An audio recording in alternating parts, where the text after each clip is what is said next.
Assalamu alaikum, brothers and sisters. Suleiman Raheem here. Welcome. Let's slay some demons. Sisters and brothers,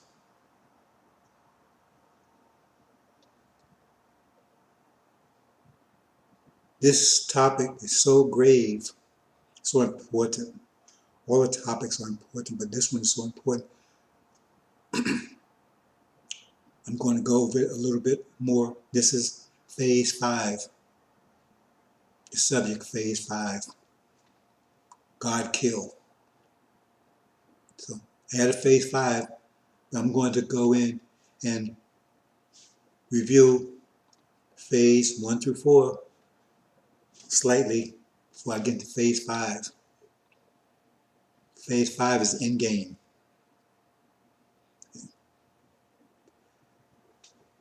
You're told you will not return till you have a thorough knowledge of yourself. Do you have a thorough knowledge of yourself? No, you don't.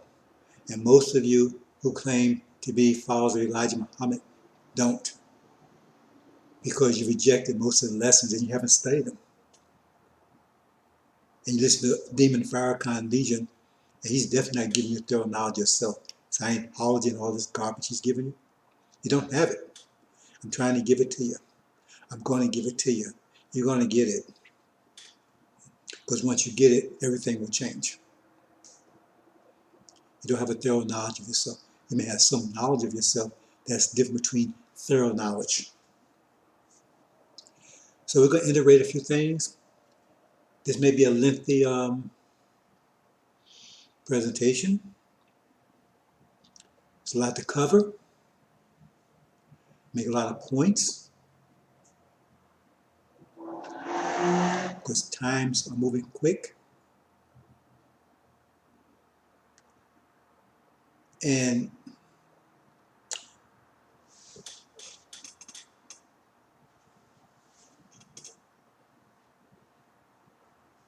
I may be absent for a while.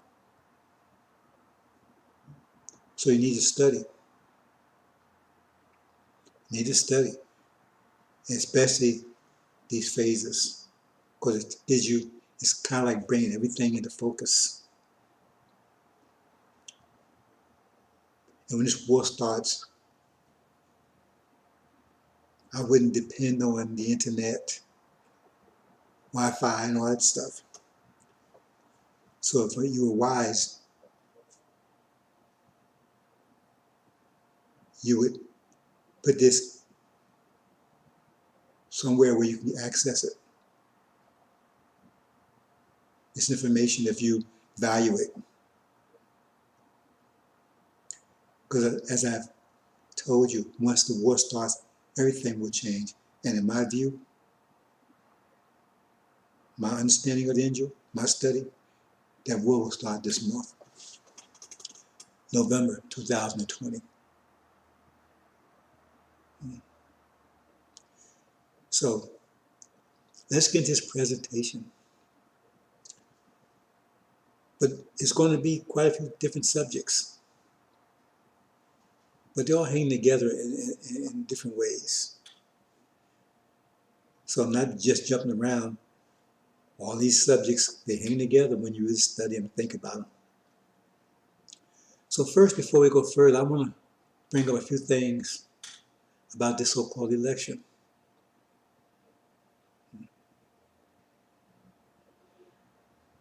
Now I warned you, everything that can go wrong will go wrong. It's still my opinion that Mr. Trump, even under these circumstances, will prevail. And I'm going to explain to you why. So you can look at it and make your decision. And it's very interesting because, well, it's all very interesting. But the thing is that, as I've been telling you, Angel breaks down everything. Because it's the book for this time. You know, when you read the Quran, it broke down everything for that time. It talked about battles and how about different Pacific battles. Those battles don't exist now. It was talking about Pacific battles they were fighting, Pacific people and persons, because it was talking about that time. And it was very profound because it was talking about things that was happening right in front of their face. They had to deal with it. It was like a reporter telling them exactly, hey, it's going to be a storm, it's going to be a hurricane. But do you want someone telling you about the weather that happened 1,400 years ago? What is that going to do to you now? That book was very powerful for them at that time. Read it. It's talking about Pacific battles and things. Those battles are not occurring now. Here's Sunline Farrakhan. Well, it's similar to what's going on now. No, it's not. See, because we have a book right now that tells you exactly what's going on right now, exactly to the T. So you can reject it or accept it. See, you don't know how these books are going to come. These books are to be revealed. The Quran was a book that was revealed by the angel Gabriel. Who's Angel Gabriel? Was he spoke a spirit? Prophet Muhammad said he never saw him, but he sure felt him when he grabbed him in that cave, got him in darkness. And he revealed it to him. How he revealed it to him? He tuned in to him.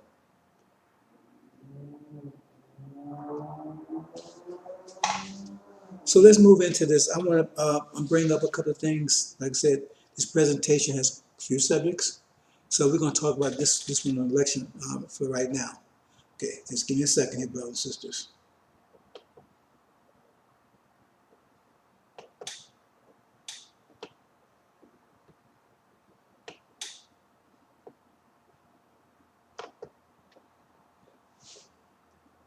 Phase 5. Well, let me mention this right quick. Consequence, torque, current, Hajj, mass time acceleration equals force. Those are the 5 pillars of Islam, the mathematical translations, because the people, the Sunnis specifically, they have no idea the mathematics behind the 5 pillars of Islam. Islam is mathematics, Islam, but they claim they know something about so much about Islam, but they don't know the mathematics behind it. And that's the 5 pillars right there. The top is consequence, which all the other pillars based on that. That's the belief in Allah. Belief in what? Right? The mathematics. They want you, we don't get to spiritual stuff, but consequence, a fundamental principle of existence. Force. Every action has an opposite equal reaction. Consequence. Reap what you sow. It's the most fundamental principle of the universe. Without it, nothing happens. And all the other 4 is based on that top one. That's Allah. That's the belief in Allah, belief in consequence. I mean, how can you, if you want to believe in anything, that's why you would believe in them. Consequence, or other, what's the point of believing in them? So you believe in God to do what? Justice, consequence. Everything is, consequence is the essence of creation. Our very existence is based on consequence. Everything in the universe is based on, so that's most fundamental anything. You see? And then you got the other 4. They're different variations of consequence. See? Torque is spinning motion. Hodge is harmonic motion. Current is differential motion. Mass time acceleration equals force is ratio.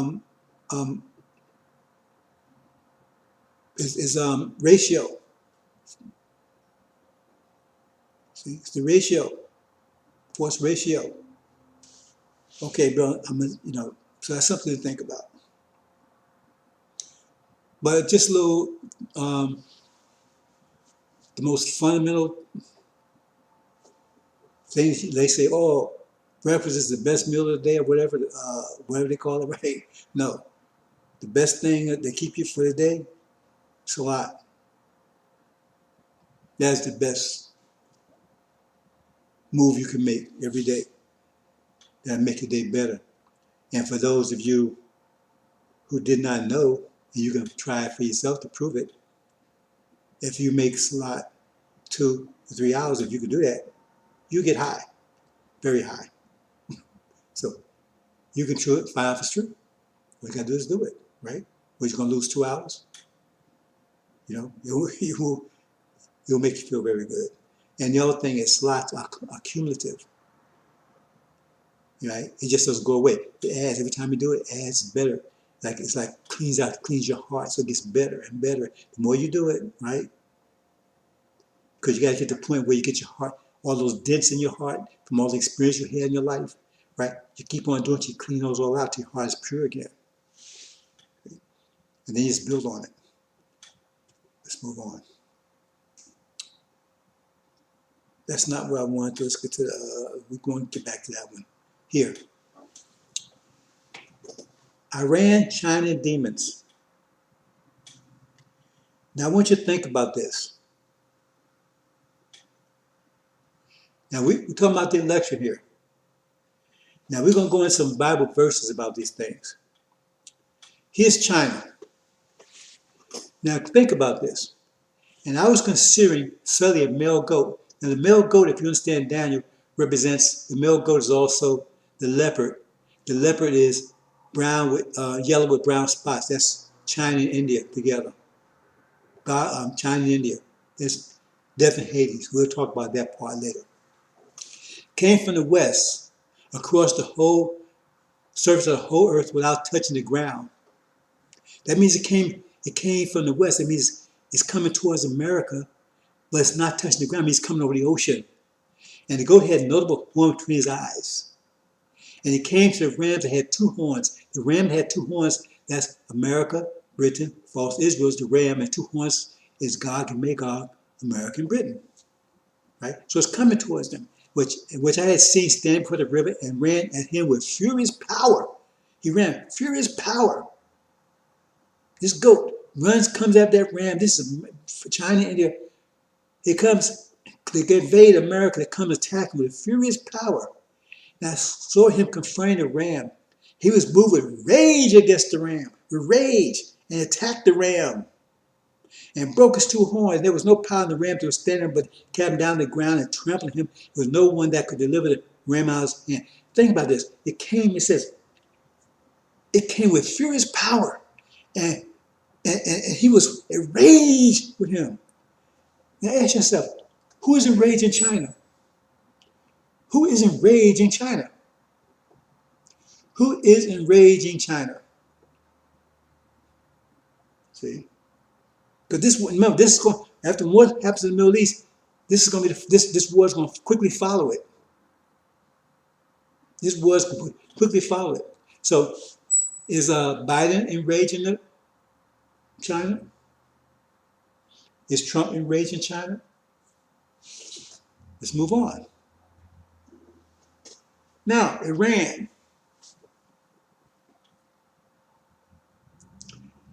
At the time of the end, the king of the south shall attack him. The king of the south is America. And the king of the north shall come against him like a whirlwind, with chariots, horsemen, with many ships. He will enter the countries overwhelmed and pass through. So it says that at the end of time, the king of the south shall attack him. Now, who's talking about going against Iran? Is it Biden talking about? Because he says he wants to go back to the deal that Obama had, right? It was Trump saying, hey, no, they're attacking them. They attack them right now, economically.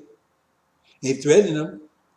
They killed these generals and everything. So who is most likely to attack Iran? So another interpretation says the king of South pushed against him. So who's most likely to do this? The one that's actually doing it? Or the one that's saying, we'll go back to the deal when we're going to make peace with Iran? Think about it. Okay, now the demons. Now we know the demons, right? Okay, well, I should have said locusts here. But the locusts, right, we had 2 plagues of locusts. And one of the plagues, the first ones already took place, right? See? Those was Democrat blacks, Christian blacks, bunch of demons, master's children, right? So we identified who the locust was in the last 5 months, because said they would go for 5 months, the first 5 months, but there'd be 2 locust plagues. So my question is, if Biden wins, because remember, they the one voted for him, they voted for him, right? Are they likely to go off and start tearing the country apart? Or are they more likely to do it if Trump wins? Because that's what they're going to do. It tells you that's what they're going to do. See? So those are 3 questions you need to ask yourself. See, I look at this and I say, okay, that's a scenario that we're going to see at end time. And I say, who's most likely to bring this scenario into being, to pass? Who's most likely? That's the question. See? And Daniel said he would be a vile being, a being, um, what's the word they use?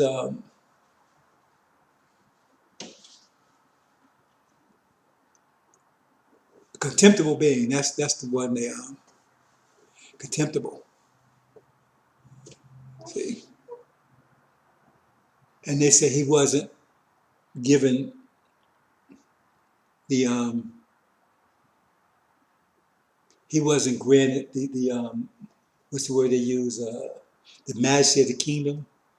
In other words, people didn't respect his authority, didn't respect him as being in charge of the kingdom. Who was that?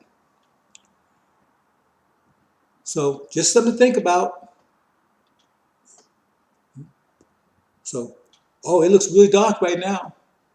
Ain't no way in the world Trump could be the president. So if these verses have any significance, and I haven't anywhere near close to right, I think it's going to be different. The only thing, I see 2 scenarios. He loses, and all this happens before January. He wins, and he provokes all these things to happen. So either way, it's still surrounding him. So that's my opinion. But when I say I have an opinion, I'll give you the facts why I came up with that opinion. So you look at it, see if it makes sense to you. You got enraged China. How did you get enraged? You got Iran's going to be under attack. And both of these, Biden spoke against. He doesn't want to enrage China. China's our friend. We want to make peace with Iran. We want to go back to that deal. See? And if they got Biden in there, right? Hey, he happy now. Because that's what they've been fighting. Because the thing is they are upset because of Trump. Now he's out. They should be happy, right? Why would they be tearing things apart? Things like they wanted. Because if Trump pulls this out, those folks are going to go nuts. They're nuts now. You know that. And you've talked to them. So those are my opinions, brothers and sisters. You know, based on my study, I'm studying just like you. Those are my opinions, and I give you why. See, we don't just pull stuff out of ass and call it honey around here. We give you facts, right? We give supporting evidence, right? Not just, hey, man, hey, whatever, just saying something. So take a look at it, brothers and sisters. Okay, so what's next here? Oh, no, we want to go back. Okay. Head is out of order.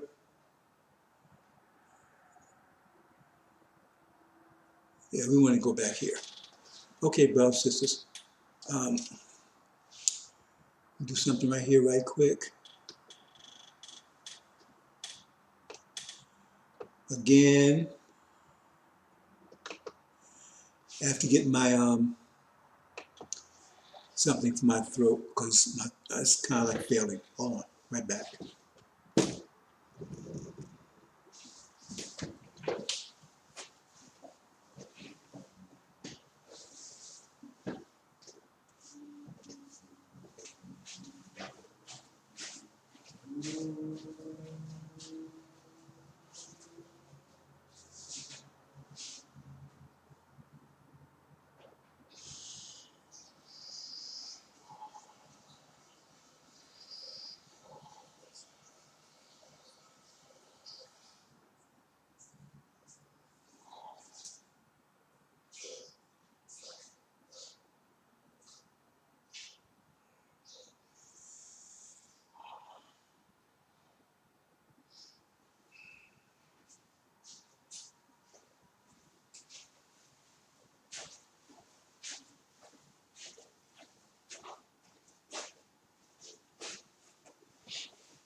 Okay, brothers and sisters, got me something to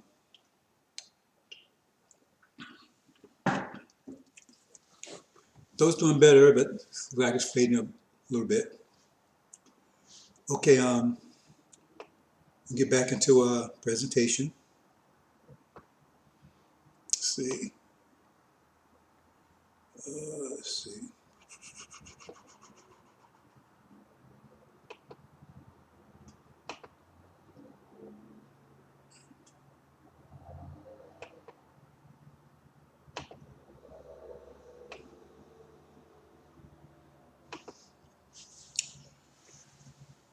We're going to talk a little bit about the brain here. Now, as the Quran tells you, we create everything in pairs. Brain has two sides, spatial sides and analytical side. The spatial side is the dominant side. It keeps the analytical side in check. The spatial side is the creative side. The analytical side is the technical side. Like I said, the spatial side is the dominant, it's the creative side, right? See, it's creative.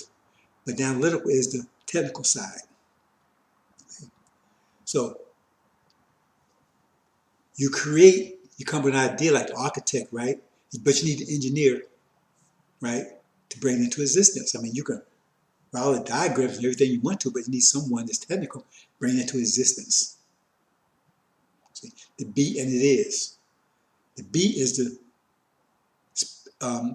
the creative side, and the is the technical side. That's why it says be and it is. Two statements there. Two sides. Be and it is. So the spatial is the be. Analytical is the is. They bring it into existence. See? So we're taught by Farad about this. We have these two germs, right? Brown and the black germ, put in that context, right? Because that's the way we speak now. But one is dominant and one is recessive. Recessive means weaker or, and the dominant controls the recessive. But this gets to that because one side is spatially orientated and the other side is analytically orientated. That's the two germs, right? And he said we have these germs from the beginning, but we kept the recessive germ or the brown germ or the analytical germ under control for trillions of years. We had both. We had to have both, right? So you have to have a male and a female. You have both in check. See, but the analytical is wicked by definition because, see, we create a spatial universe. Everything fits, fits together. You have like what they call it, I forgot the word you use, but But anyway, everything works together. Analytical mind is not like that. It's just focused on one thing. And that's why you see all this disruption in climate and everything's all messed up because the analytical mind is at work. But we kept this spatial, the spatial kept the analytical side outside by nature. Because I'm referred to as rebellious side by nature. We had the rebellious side, but it was in check by the dominant side, right? We see some of that when it says when Dr. Moon, blew up the Earth was called Moon at Time, right? I'm not going into details of that. That's a very interesting story, but I'm not going to talk about it here. But we saw it came out because there was resistance. See, the analytical side usually asserts itself, at time of dissatisfaction. We have dissatisfaction periods because the universe expands. As expansion means tension. Tension opposite of pressure, right? So tension brings about dissatisfaction, like you're pulling the rubber band, it stays tense. But if it breaks, both sides relaxes again. See, that's the engine of our creation, but I'm not going to go into that right here.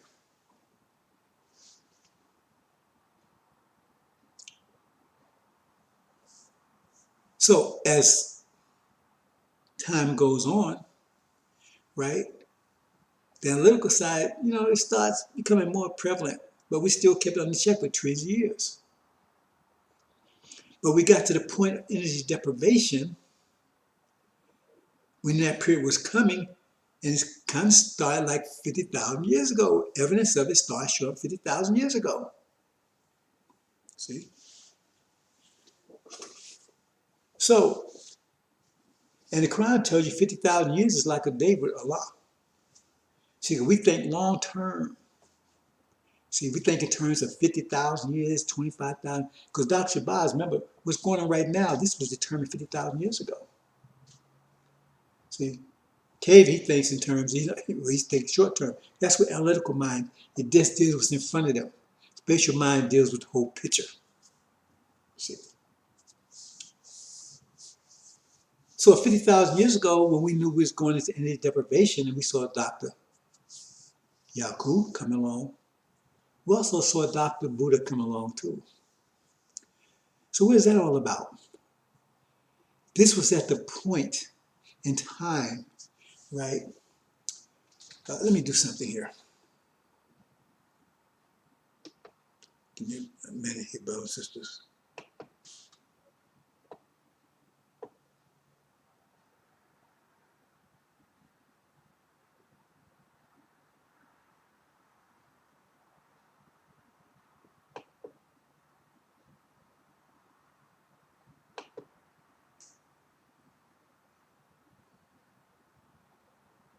It's not working right, so well, what am I doing here?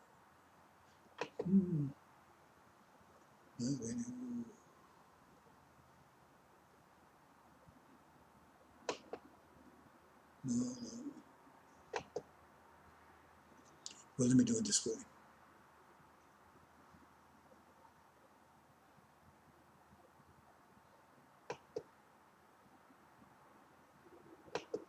Oh, that's what I'm trying to do. It's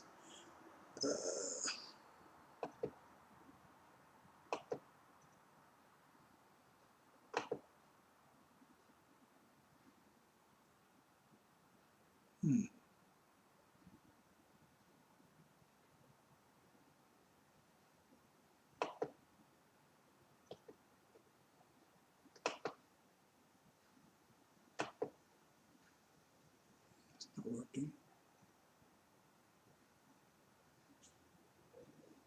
Okay, leave it alone. Leave it be.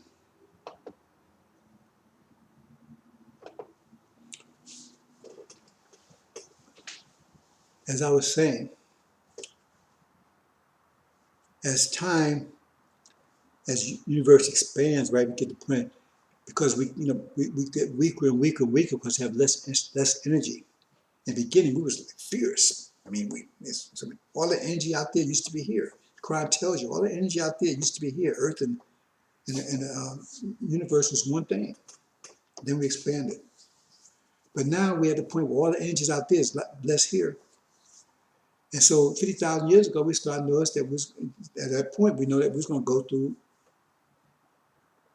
a period of energy deprivation starting 50,000 years ago, where the energy decreased below our normal, that would diminish our abilities that we took for granted, like the ability to tune in, right? Right? Ability to, that requires sleep. So those things would start diminishing. And so they knew that the analytical mind was starting to assert itself because we didn't have, remember, we kept it under control, but now it was starting to assert itself, see. And they knew 15,000 years, this in 50,000 years ago when Dr. Shabazz and tribes got together and decided what to do about this. They knew that at that time we would not have the strength, this energy to keep the analytical side of our being suppressed. And we knew it was going to get worse and worse and worse. But we start seeing signs of it in 15,000 years. So, and they knew that this would be detrimental to us. It would be against us because that nature is against the creation. Because it's our spatial mind that kept it under control, our spatial brain that kept it under control. But now it's starting to exert itself, starting to do its own thing. So the first evidence would be manifest in 15,000 years. That's 35,000 years ago. That'd be Dr. Buddha, scientist. So what we did, now keep in mind, we don't manufacture anything on Earth. This is our home. Earth was meant to be a garden, not a place to do manufacturing like these people do. That's why they corrupt the Earth. Right? We did some minimal manufacturing, minimal, right? You do certain things to get out there, but once you're out there, right, we have places, specific planets, for specific types of manufacturing requirements. I mean, I have certain manufacturing requirements. So the spatial mind, see, it creates organisms, biological organisms, to do all the functions it required. I mean, we create machines, to get out there. But, the planets and everything, we make what I would call biological engines, which is animals and bees and all that kind of stuff, because they all work together, they all have jobs, right? We got some, we got pollination, we got insects that get rid of trash and garbage, That's the way we do it. That's the spatial mind. So you see a biological system, biological mechanisms. That's the way we do it.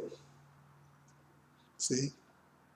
So we have some mechanical that's required, you see. But with most of it, I mean, that's just for getting around, getting back and forth. But aside from that, 99% of it is all biological. So the spatial mind does it. See? But we knew we could not let that knowledge fall into the hands of analytical mind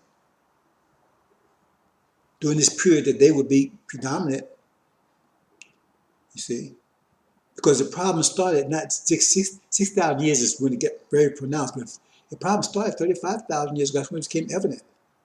So we took 15,000 years to get all that technology that we had, everything, to get rid of it, to hide it, take it off planet, wherever.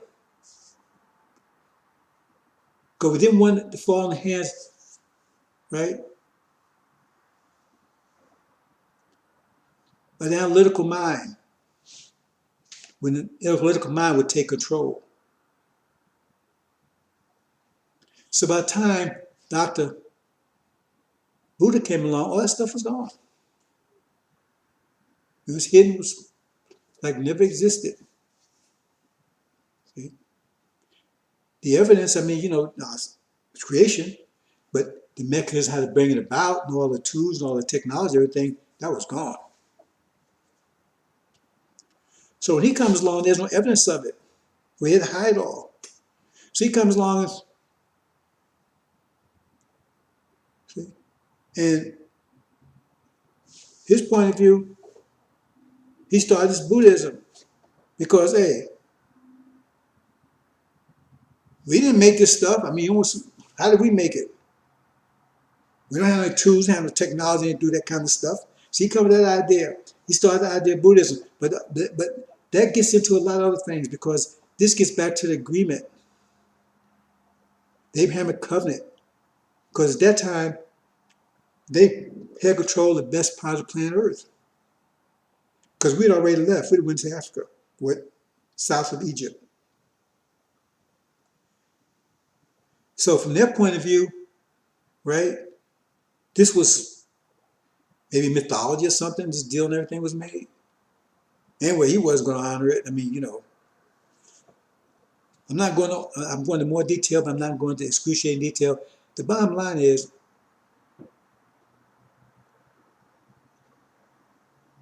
this is a start of the program to get rid of us. See? Because he wasn't buying that there was some kind of agreement that we was going to do all these things. I mean, that information was there, but just all the other stuff wasn't there, the technology, all that kind of stuff. See? So to him, either that's all the lies and I mean, people didn't lie back then.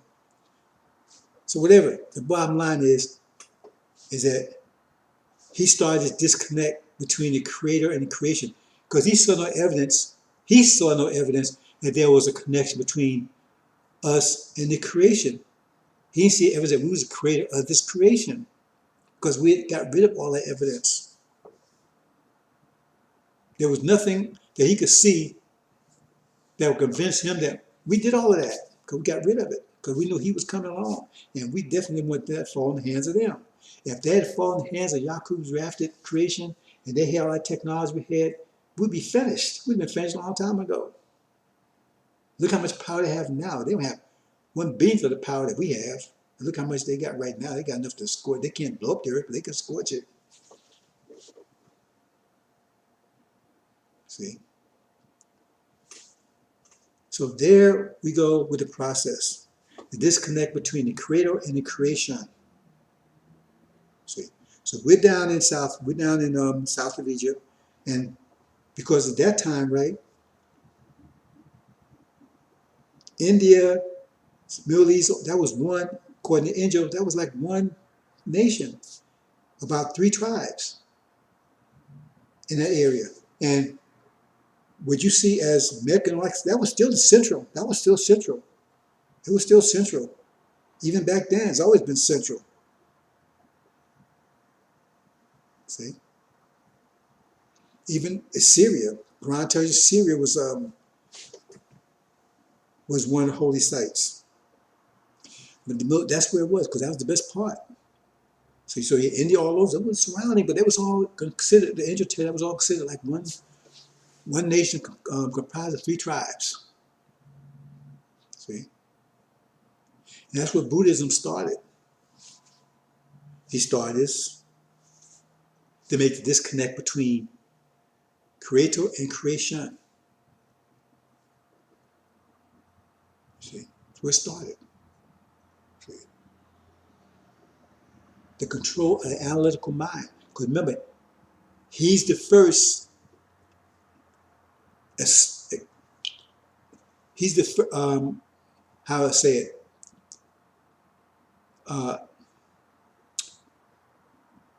the analytical mind, right? He was the first, well,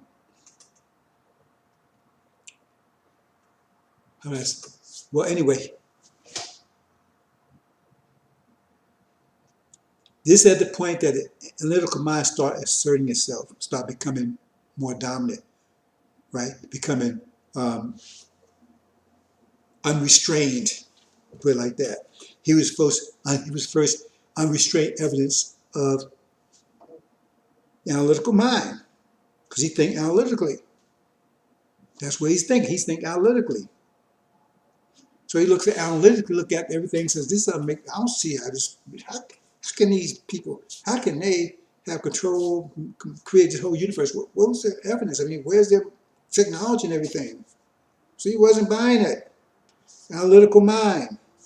See, because all the evidence was removed. 15,000 years by the time it came, all the evidence was removed. So you didn't think about that one, because they had all that technology back there that been started. So how could that stuff even get started? I mean, how can you just, it's like somebody coming telling you right now the world is flat. I mean, come on. See, I mean, if they got rid of all technology, telescopes, and all everything, you might go back to that type of thinking. But there was no evidence. So his analytical mind looked at it and tried to figure out, hey, man, so that's a start. Analytical mind asserting itself. See? So again, you have the creative side, see, and the analytical side. And the creative side and the technical side, the be and it is. So he starts it. This movement starts moving on. That's his first attack against the idea that we are the creators. First idea of a God, because when he makes a separation, he says, well, we didn't do it, then someone else did it, but don't know who it is. That's the mystery God now. Beginning of the mystery God. Because we're not the creators anymore. That's a separate that. So there's a mystery God, some, whatever. Because it wasn't us. So we detached from the creation. See? So they started spreading that, but we wasn't buying it. Because you see a story about Abraham. Abraham wasn't buying it. See? Read about Melchizedek. Who's Melchizedek? See? Hebrews 7. Abraham wasn't buying it. That's what the Quran is trying to tell you. We wasn't buying that. Because we see Abraham, we're the main tribe. We're tribe of Judah. We're tribe of Judah, also tribe of Shabbat, same tribe.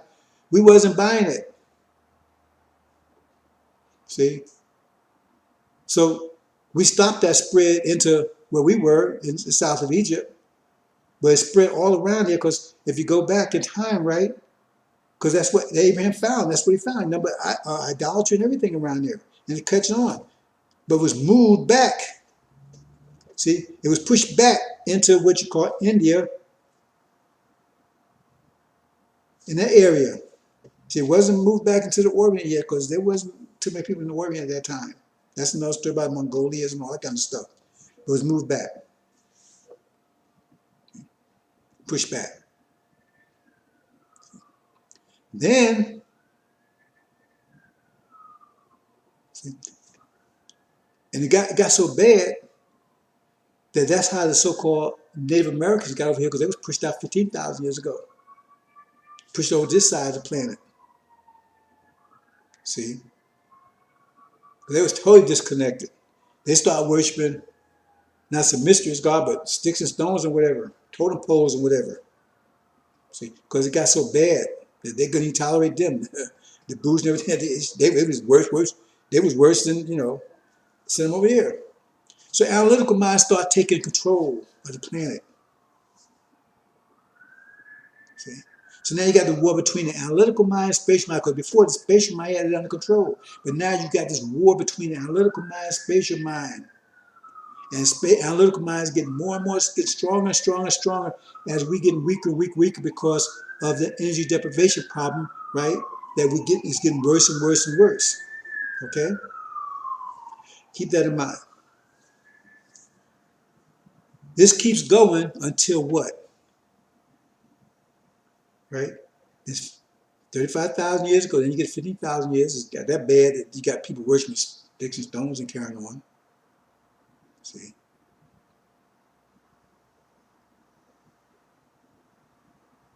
And then what?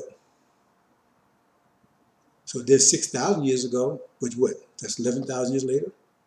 I mean, 9,000 years later? Comes Dr. Yaqub. Now, where's Dr. Yaqub? Now, remember, when Dr. Buddha come along, right, he still had spatial analytical. He just analytical was more dominant. See, because you got on your brain you have spatial and you got analytical, spatial and the technical and the spatial. See, creative and analytical. We both, everybody has it. Just what side is more dominant. It's like some people left-handed, some people right-handed. So Dr. Buddha, for lack of a better way of saying it, he was left-handed. See, left-handed. So he thought his analytical side was more dominant. So he's a star. He's like the father of that. That's the word. That's when what started taking place between the two. See, but he's got both sides. Just he's more analytical. By the time you get to Dr. Yaqub, he says, "Hey, I'm gonna take this next level," because he's analytical too. See, he's just a son of Buddha. He's along that line. He's more analytical than he was. So what he does is he takes and isolates the two. Because still, the analytical side was still being, is still being inhibited because the spatial side still has some power over it, just didn't control it anymore. See, so it still was, inhibited, still restrained. Spatial side still restrained it to some extent, not like it used to be, but so it couldn't just do anything it wanted to do, because space side was still holding it back some, until Dr. Yaqub came along and broke that in half. See, he just took, and his process was to emphasize that analytical side, to isolate it, right, and personify it. Isolate it and personify it. So the man that he was going to make would be unrestrained by his spatial side. He still has a spatial side of his brain because everybody's got both sides, but he'd be unrestrained by it. Unrestrained. That means totally wicked, because there was no spatial side to stop it, to slow it down. No cause of anything. Because that's what it needs spatial side to hold it down. So it'd be very technical. And I mentioned before that when you go back and look at these books, I said before that these books that you see out there that you think is mythology and everything, they're very prophetic, those were scriptures. That's why it talks about Odin, and what was the other one? He was blind in one eye and bright in the other eye, because his spatial side was blind in, but his technical side was very bright. Same thing said about Dajjal. What you talking about? See, one day I'll get into that. See, so that's what was going on there. See, so he isolated and personified it, and that's what you call Yaqub's grafted devils. See, uninhibited by his spatial side. So it took to the next level. You see, all this is phase one. See, phase one plus one, whatever. It's part of phase one. See, because still the same thing. I mean, he's just isolated, but it's the same thing as to separate, right? The creator from the creation. And so what he's doing right there, right? Because the man he made, he's part of the creation. But now he's separated from the creator. See? He made a physical separation. A physical separation. So now he's independent, can do his own thing, because not restrained physically by us anymore. So you got to unrestrained, a beast that can speak, because analytical mind is undisciplined. It needs a spatial mind to keep it under control, restrained. So now he's unrestrained. He's doing his thing. It's all a part of phase one. And that's how it ended. That's how phase one ended, by the actual total separation between the creator and the creation. Because as the angel calls them, the creatures. See? Because they created beings. So now total separation. That's how phase one ended. With Dr. Yakub. It started with Dr. Buddha. It ended with Dr. Yakub. See? Because that's it. He's total separation. So you understand something. I'm trying to get you to understand how the brain works, what this process is going on. So now you got this technical being unrestrained by the creative being. See? And that's what you see. So it's technology, everything, because they're creative. I mean, they're technical. Very technical. See? We're very creative. See, Dr. Shabazz, he did the whole thing. He made us separation too. But what he did was he emphasized, he made us even more creative than we were before.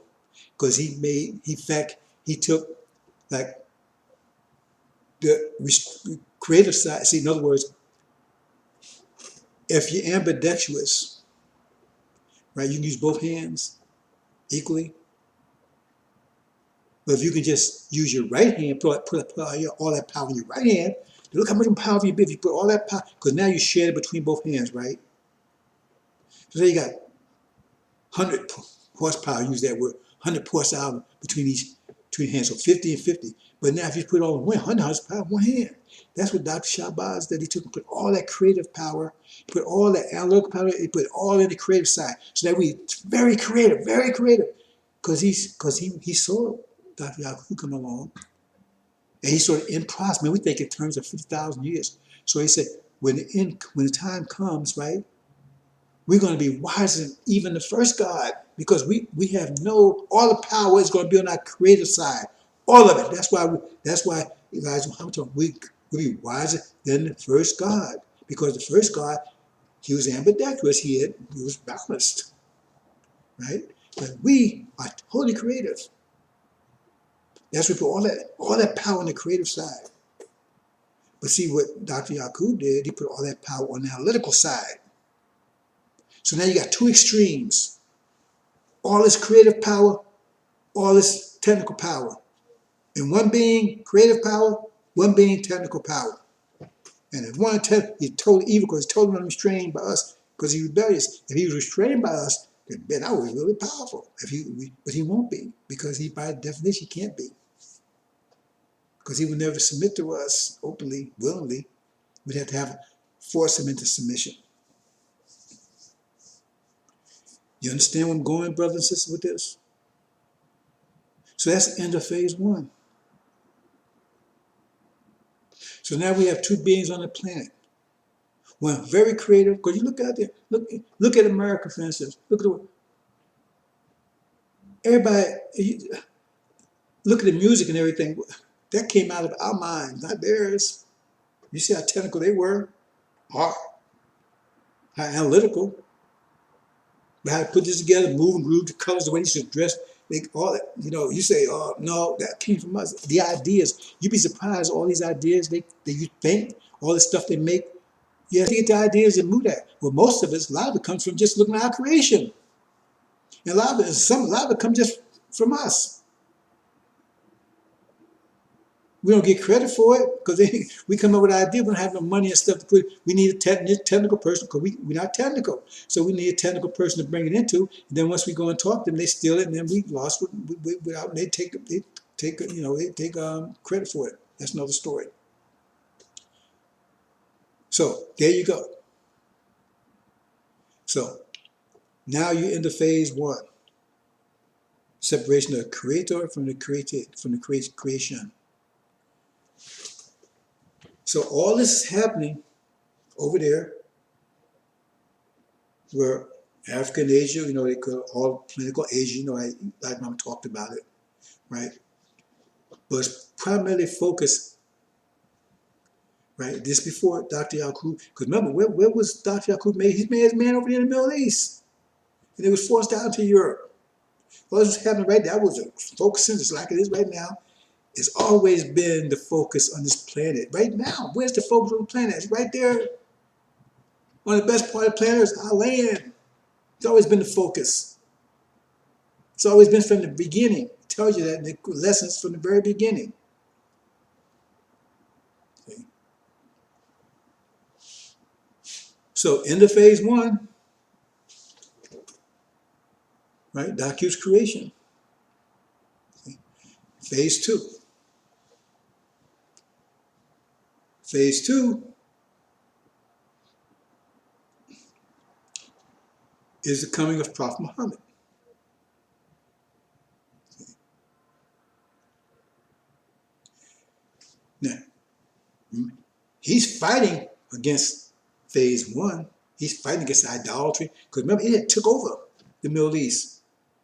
Phase one, it took over the Middle East. They had turned Mecca into an idolatrous place, the Kaaba and everything.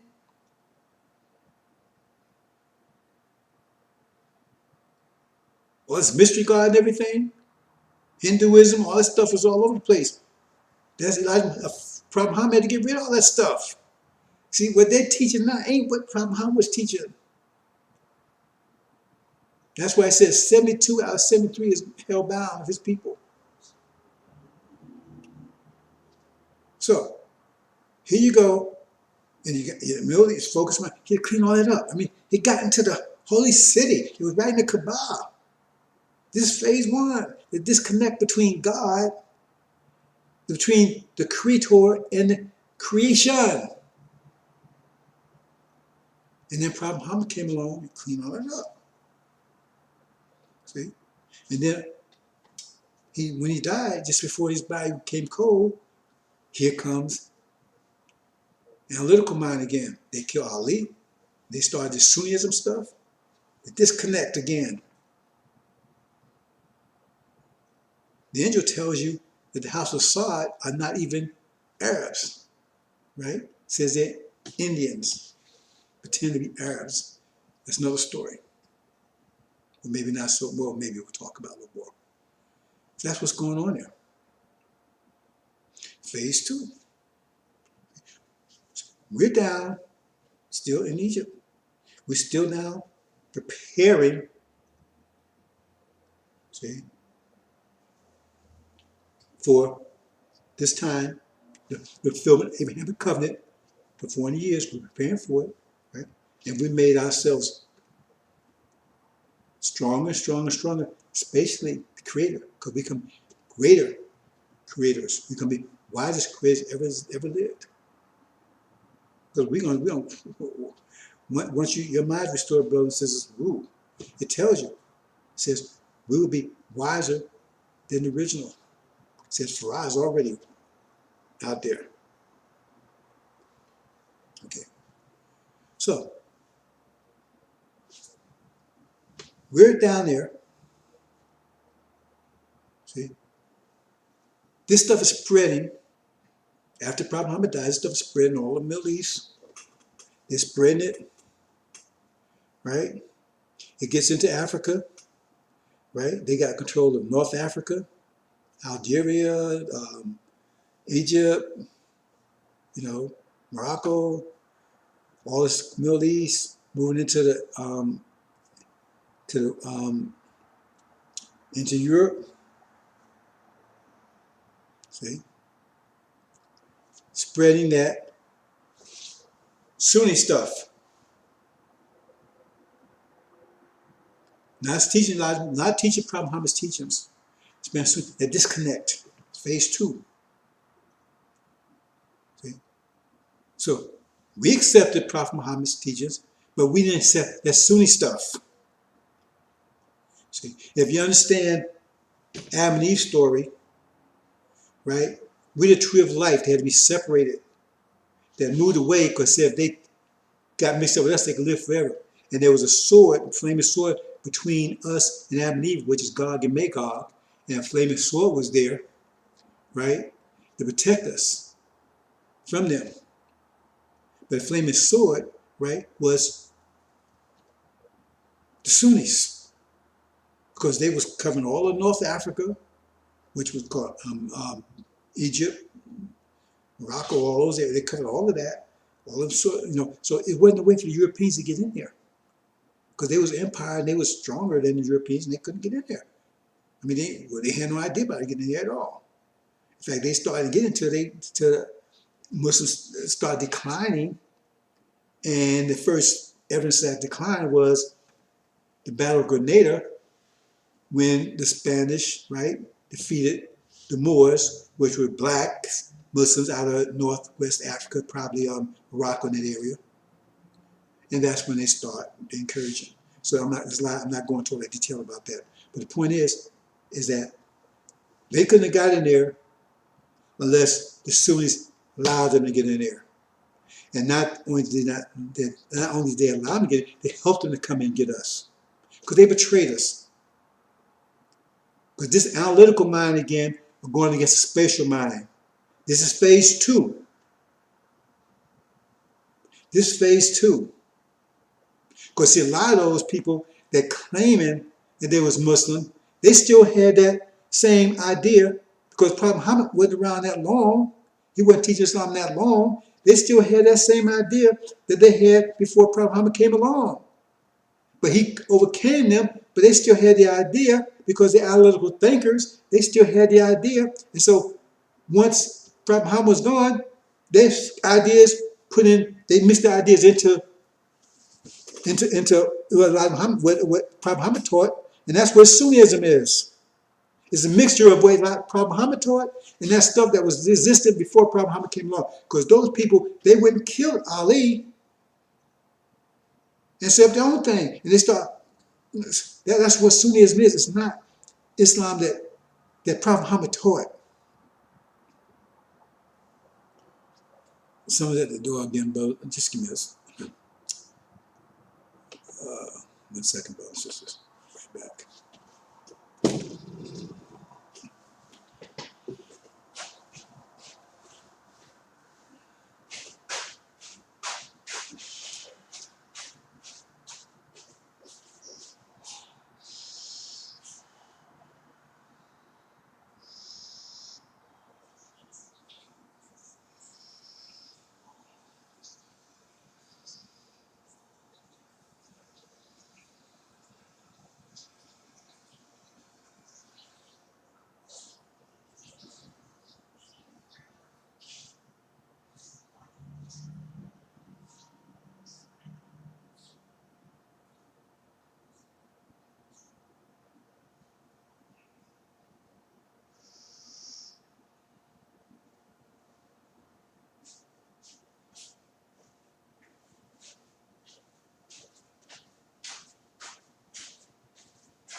So when you see the Sunnism, it's a blend of that idolatry and stuff that they was in prior to Prophet Muhammad.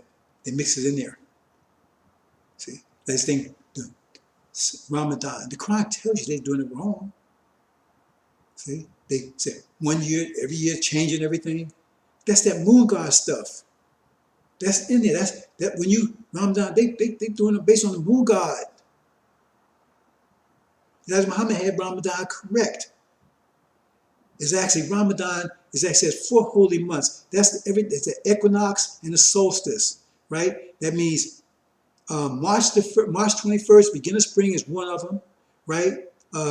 June 21st, right? That's the second one. Beginning of summer, beginning of spring, beginning of summer, beginning of fall. September 21st, beginning of fall, and then beginning of winter, December 21st. Those are the 4 holy months. Muhammad gave you the right one. This going around some new God stuff. You mean to tell me Allah didn't know? He says, what the Quran says, there's 12 months to every year. since the beginning of creation. On Sunnism, there's not 12 months because they're based on the moon god, right? And that means it's more than 12 months every year. Do it and check it out. If you go to the a moon calendar, right, the lunar calendar, it's more than 12 months. I'm going on about that. So that's phase 2. And we wasn't buying that either.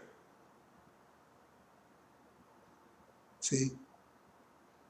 So Ishmael, I'm not going to all talk about that, about how Ishmael and Abraham, got talked about in previous one. Abraham had 2 sons, Ishmael and Isaac.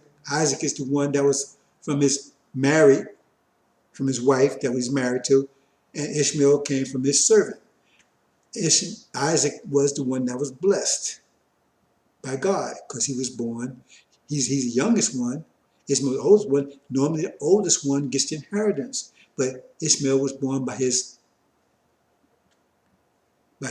maid, which was Egyptian. Now, if you understand Scripture, Egypt is not old back there. We talk about over there by the Nile. European country like Egypt. This is Egypt where we are right now. If you understand that, then understand how Ishmael got white, because everybody back there was black, except for Yaakov's creation. So how did he get white? Because his mother was Egyptian, according to Abraham. Read it. His mother was Egyptian, so that means he was white. His mother was white. She was a servant, and then he married an Egyptian. So he married a white woman. So therefore, that's how they got white. All the information is there, brother, but you gotta study it, understand it. Otherwise, you just look at it and read it and think you're not gonna get anything out of it because you don't understand it. You gotta study and figure it out. You gotta put all the pieces together like in a puzzle. You can't get one piece of the puzzle and say, oh, I got it. You gotta put all the puzzles together. That's how they got white. So they had possession of everything. Our religion, our land, our culture, our language, the whole 9 yards. And they said they're gonna keep it. It's an analytical mind working again. When you deal with the Sunnis, you deal with analytical mind again.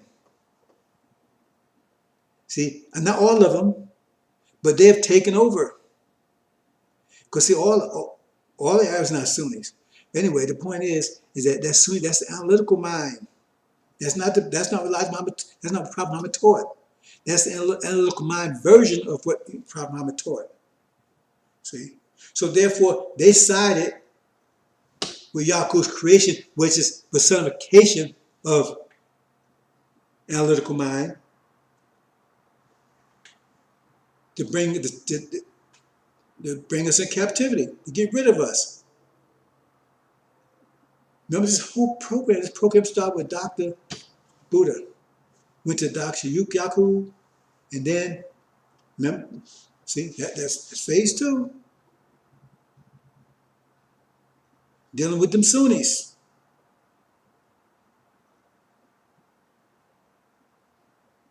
We wasn't buying that. Because analytical mind with the Sunni is the analytical version of what Prophet Muhammad taught. Not the spatial version, analytical version. We wasn't buying it. So he sold us out. We was Muslims, but we wasn't buying that part of it. That spatial, the analytical side, the word of God and all this, and some being made to creation, all that kind of stuff that we don't know anything about. We wasn't buying that. Right? So they sold us out. Right? Into phase 3. See? What was phase 3? Now we got, see, first, right? We got Dr. Buddha. See? He still has some constraints because, I mean, he's ambidextrous, but he's more on his left-handed. He's more on his analytical side. He starts the whole process. Then you go to Dr. Yaakov, right? He's totally left-handed. You only have one hand, just left hand. All his power's in the left hand. Totally analytical. See, that Yaakov's go after the devils. See.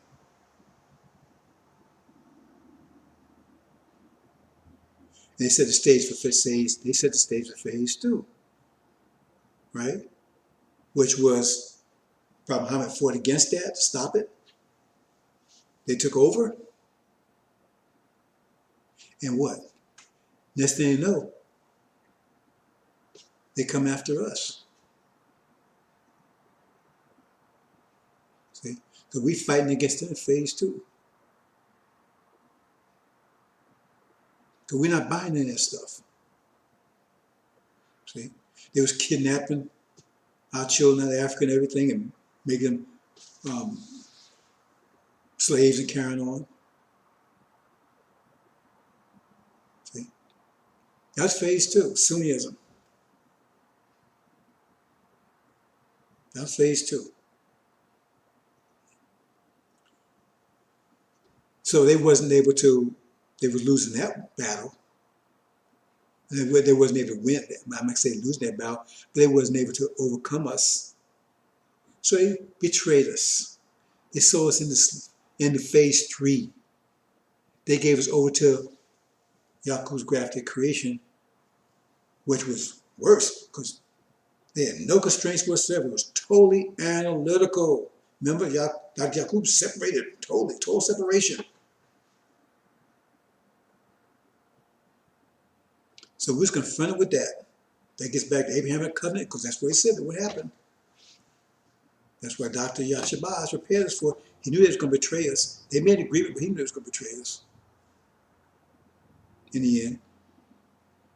Not the men that was standing before him. They was honorable men.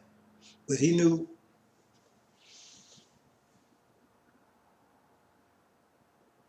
that his analytical side was going to predominate. It was going to take over. So he prepared us for it. So then we go into phase 3, which was the most devastating phase because they still could not overcome us. So what they did was they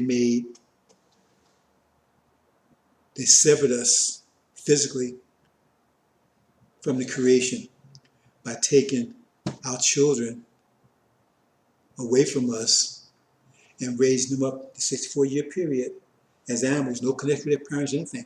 They had no knowledge of anything. They had no knowledge of creation, anything. See? Phase 3. Because remember, this is a war against the analytical mind and spatial mind. So we had no defense against them because we had no defense at all. Took all our defenses away. And our creative abilities was looked down on. That's why kids in school right now, you get bad, low grades and low IQ because they emphasize the analytical thinking. They tell you all that spatial thinking. That don't mean anything. They disregard that because you got overlying fire content. You start and you think analytically because he thinks analytically because he's got a demon mind because he's a demon. So he's encouraging you to think analytically. Anyway, so they piss on your spatial capability. That's nothing. So now we're in phase 3. Remember, all this is about disconnect. Buddhism, disconnect between the creator and the creation. Sunnism, right? Disconnect between creator and creation because there's some mystery God out there that's doing all this stuff. See, and we as Adam, we was created by this mystery God. See? Then we get under control of this creation.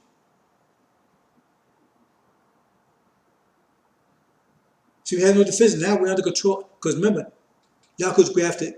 They're the creation. Now the creation has to take control of us. Our creation has control over us. So therefore, there we are. Now we're here. Now we're under that situation. Phase 3. See? And so in phase 3, what they do? Phase 3, right? You guys, first of all, we animals, we're not even people, so we're lower than before. So it's not a separation between creator and creation. We even lower than, we don't have any right to exist. We just animals, we're nothing. We're even worse than it was before. And we can't fight back because we don't know anything. Our whole creation has rebelled against us. You see? At least that's what it looks like. See? That's phase 3. And then what they tell you. See, this is the diabolical part of it. See, this is where analytical mind is really getting ready to shove it. Really ready to stick it in. See? Because they tell you, right, that this creator, right, they give you a picture of him. Looks like them. Looks like them.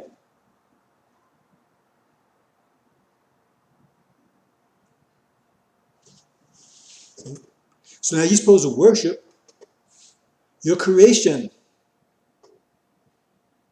That's what it got you doing. You're worshiping your creation. Because it looks like them. See, this is still setting the stage. This is phase 3. Still setting the stage.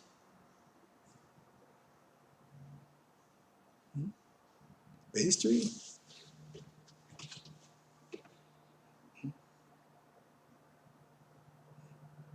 Now, in phase 2, right, we had Prophet Muhammad's teachings, right, that was fighting against that.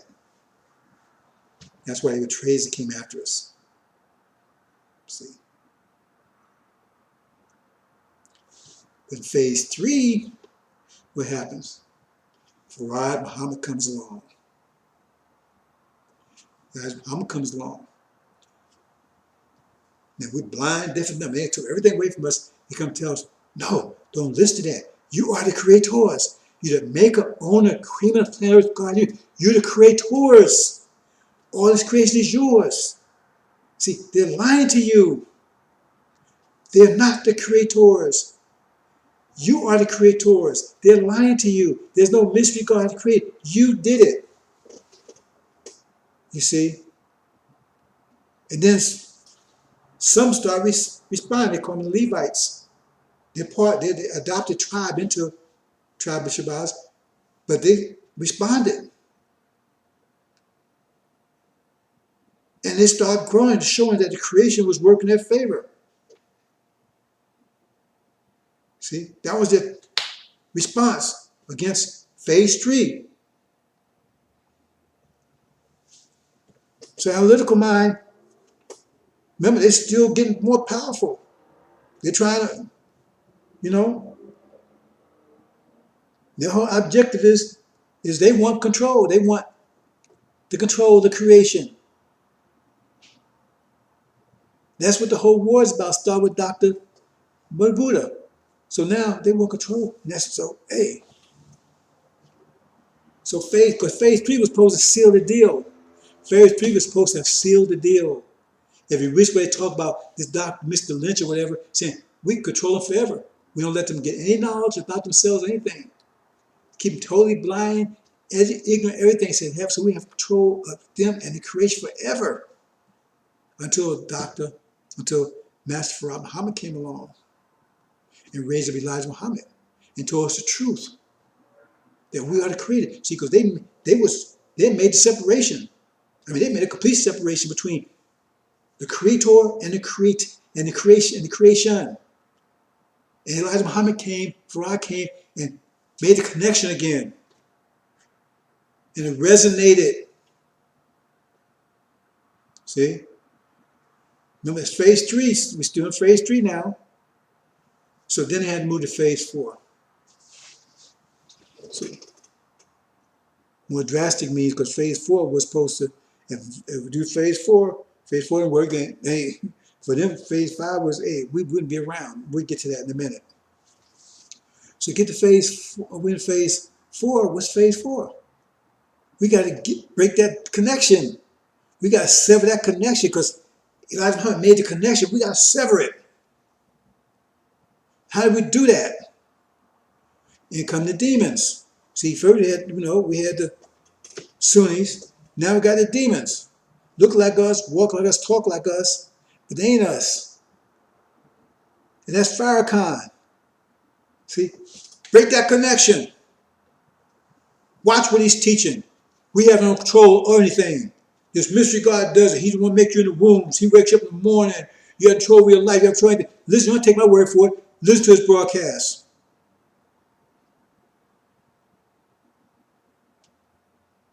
Think analytically. Scientology. He used that bait to bring you in. Yeah, we God's a man. But is he making, he sleeping with all these women? That's how he, because he says, we ain't making the babies, that God is the one that's doing it. We just using us to do it. That's phase 4. And drags back to Sunnism. See? He's just, go to them Jews, say prayers in mosque. And it tells you right there, Ishmael's our enemy. They part of the plan to get rid of us. So that's his program. To make it keep this sever that connect that Elijah Muhammad made.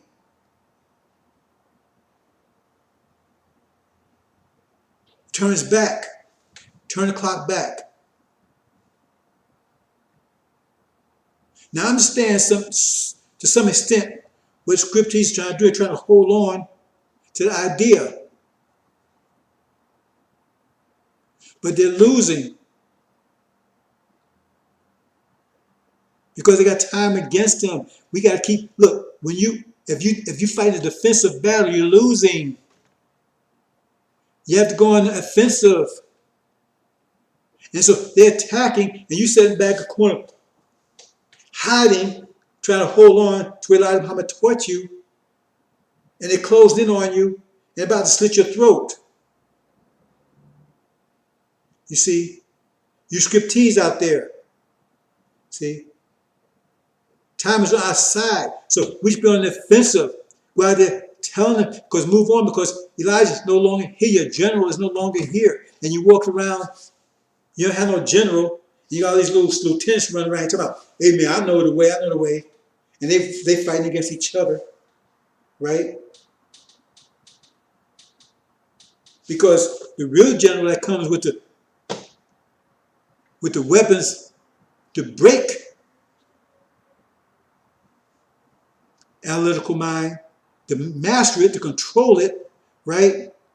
You don't hear that. So you sit back in your corner until they wipe you out. I'm not going to worry about you. See, time moves on. It's time of Yahshua now, time of the angel. That's what's going to break the analytical mind. Because the analytical mind couldn't deal with it. The analytical mind had the angel for 2,000 years. It couldn't touch it. Nothing. Couldn't break the seal. Couldn't even glimpse at it. Because it's your spatial mind. It was locked down. It's under seal to be opened by Suleiman, son of man.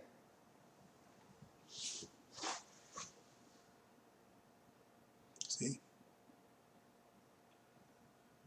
So, as Elijah came, see, Prophet Muhammad, he had to deal with phase 2. See, he came a little prematurely, but his teeth would deal with phase 2. Elijah Muhammad had to deal with phase 3. After deal with phase 4.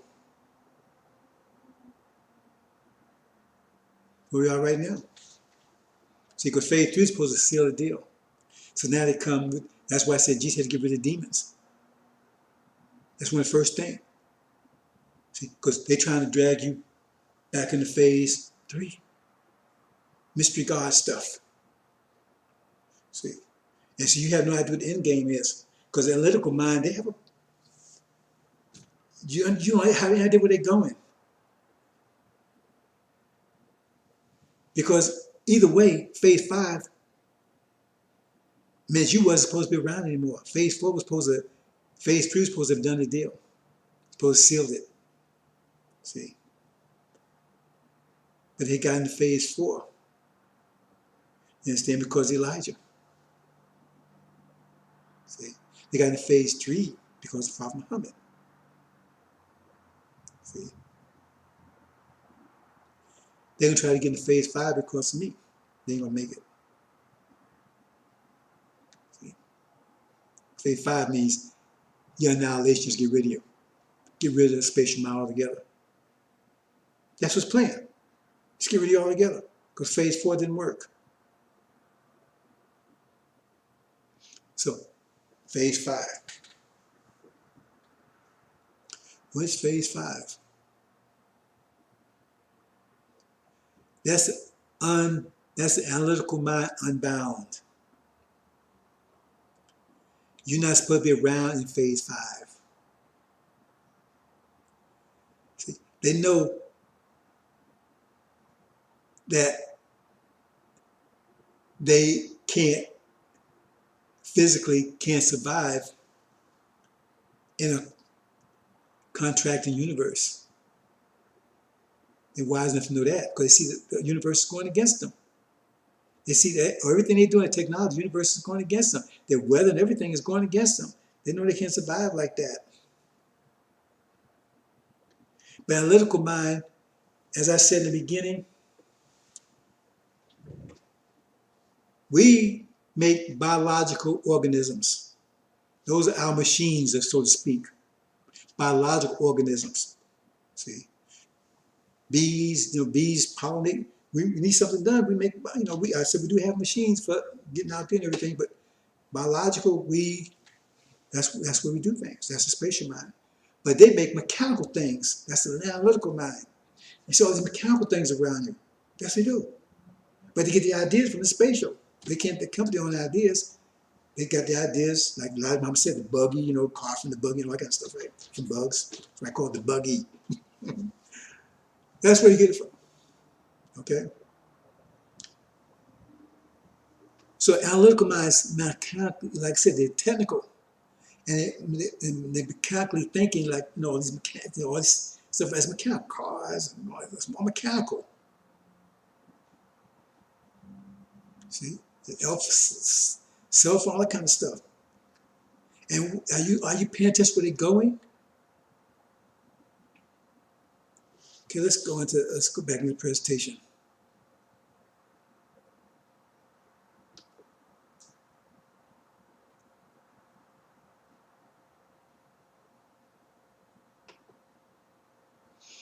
Oh, there it is. Maybe I'll leave it like that.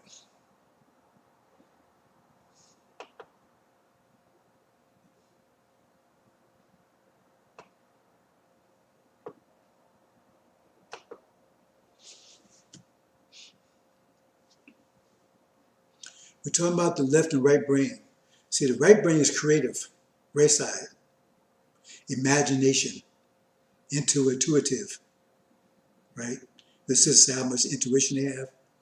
Left side is logical, realistic, objective, analytical, primarily analytical, right? See? So we have both sides of the brain. We still use logic, I'm saying, but we're not restrained by the left side. We still have those capabilities, but they're under control of spatial. But our spatial side is much stronger. Everybody has both sides of the brain, but some people use more of the right side than others, or use the left side. So Yaku's graph, they use 90% of their brain powers come from the left side. 90% of our brain power comes from the right side. Okay? Talk about this.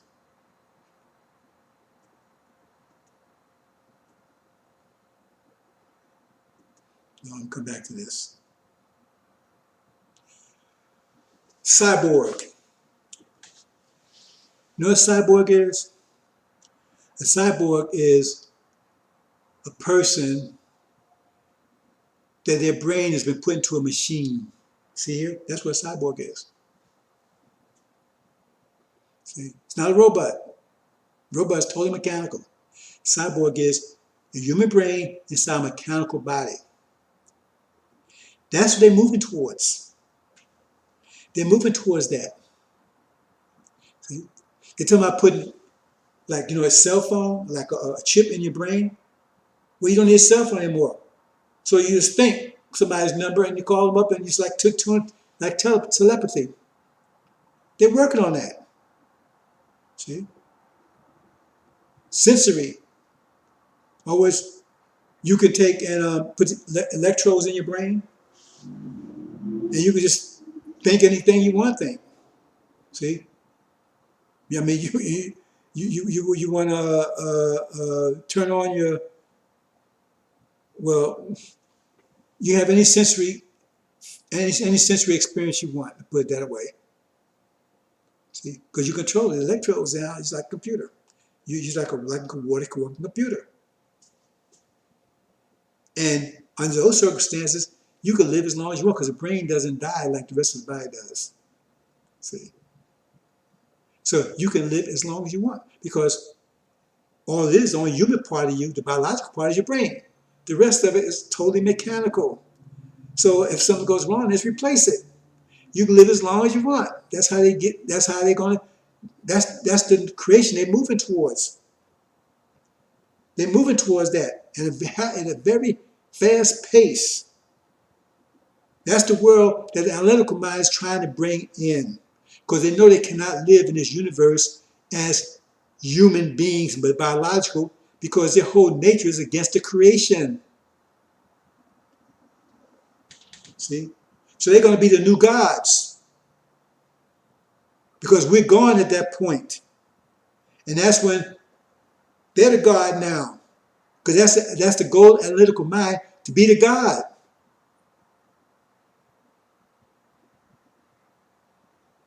See, that spatial mind been the God for trillions of years. Now they want to be the God, and they want to be the God for the next 72 trillion years going back into the beginning. And this is how they plan to do it. They know they can't do it as a biological being.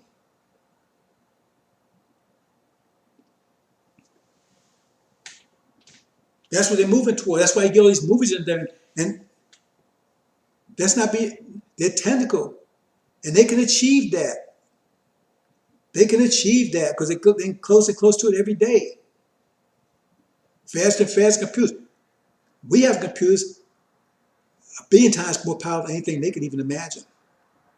Right? It's different technology and everything. Our technology is totally different than anything they have because they're based on all the technology is mechanical. This is what they're moving towards. This analytical mind, full circle, full view. Well, and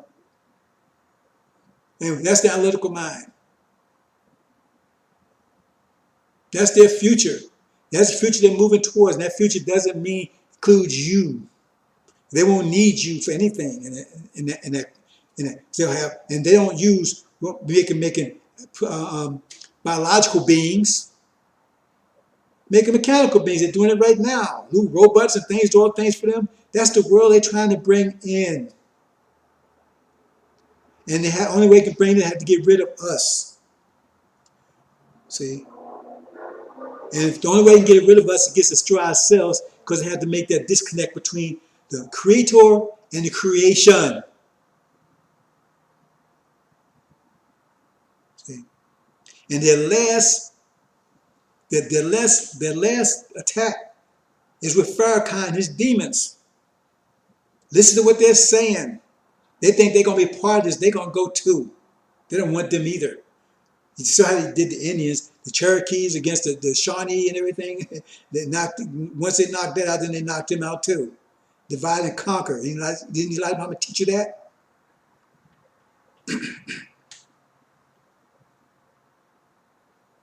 Do you understand? That's where they're going. And they get closer and closer to it every day. They're trying to make mechanical hearts. They don't need all those other organs. All they need is to find a way to get blood to the brain. Or whatever they come up with to feed the brain, to keep the brain alive. But they're already making, remember the movie, The Bionic Man? They're already making bionic parts. If you pay attention and watch, every day they come out, oh, we done this, we done that, we done this, we can make an arm, You understand, brothers and sisters? This is the future they have, because then they will be the gods, the analytical gods, because they cannot live under these conditions, they can go any place. Remember, they're mechanical. They don't have to worry about germs and virus, all that kind of stuff, because machines are not susceptible to subject, not what's the word I want to use? Have to worry about those type of things. All you got to do is put some kind of filter around the brain where it can't get to the brain. Then they're fine. Virus and everything will not have any, they will be truly gods, not affect anything. The bad weather won't bother them. That's their new creation, their new heavens, new earth. They make all things new. You're not paying attention, brothers. That's what they're moving towards. Okay, let me take a small break, and then we're going to go into other things, and then we're going to call it a day.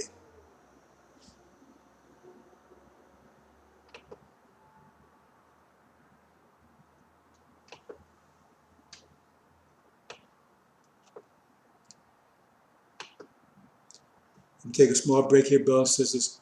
Call it a day.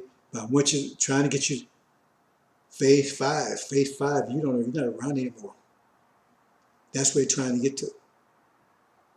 Once they get to that, just get better and better and better, because mechanical, they get better. Like they start with a basic computer, got better and better and better. Once they start making everything with machines, right, you get better and better at it. And you're no longer around. You're biological, then what you're around. The only thing biological then will be their brain. And if they figure out a way to take and transfer their consciousness to something, they'll do it. They won't be able to. I can't see any possibility of that happening.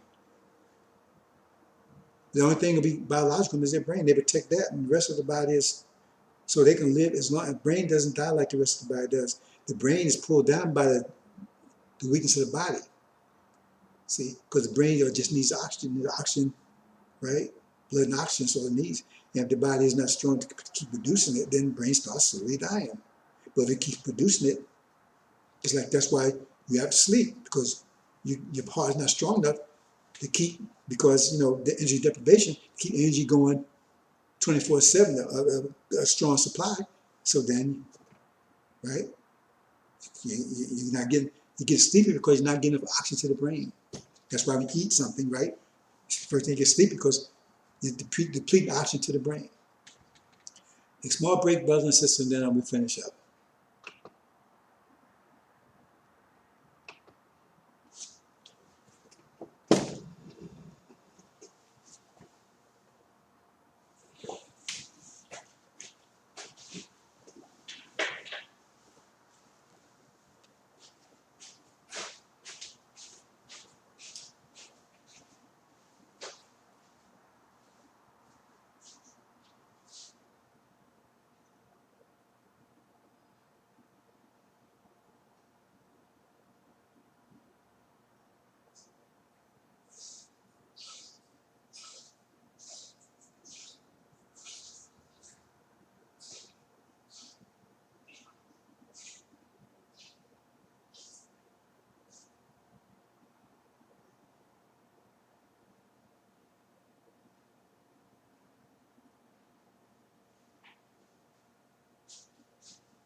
Okay, brothers and sisters, I want to say one last thing before I move into the rest of the presentation here. It's been kind of lengthy, but I want to make sure you understand this. They're telling you, right, just disconnect. Now, Yaku's grafted, they're all Christians now, right? That's that, disconnect. And they got this Jesus, right, that's going away. He's coming back in his glorious body. See, that we're going to have bodies like him, right? That's going to live forever. But think about all this. See? But this Jesus looks like them. He comes back, he's going to rule the whole planet. See, now that's not what script. That's not scripture they made up. That's scripture not even talking about that, but they're using it. See, analytical mind. Because what? Let me show us one more thing. This thing here one more time. Make sure you get the idea here, brothers and sisters.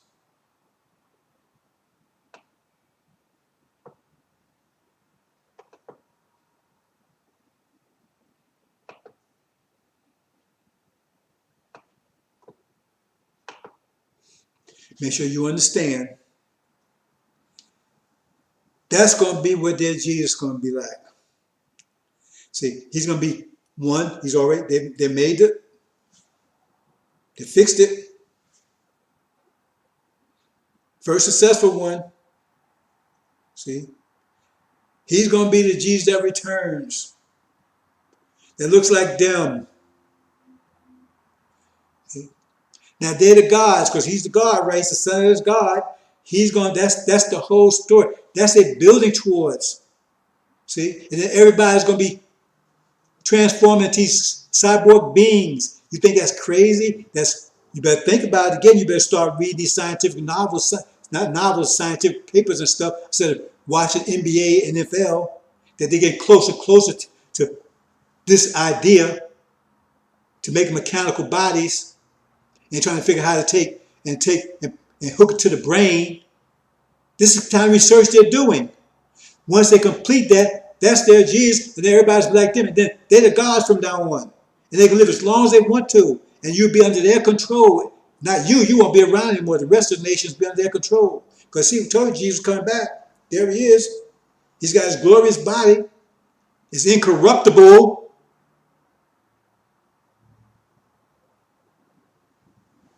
Now you got to submit, and we're gone, so there ain't no possibility of no other God coming along anymore. We're gone. They got rid of us. That's phase 5.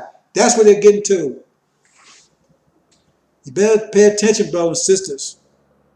See, while you're sitting around here talking that crap, right? This is what they're planning for you. Because you won't be around for phase 5. You will not be around for phase 5. This is phase 5. The new heavens, new earth, right? Make all things new. Be a mechanical universe. Not start all that. They're not going to change that. They can't get out there and change that. They wouldn't want to, right? But the earth will be a mechanical earth. Machines and everything. Won't be any biological, right? Eventually there won't be any biological creatures at all. Because most of them going extinct.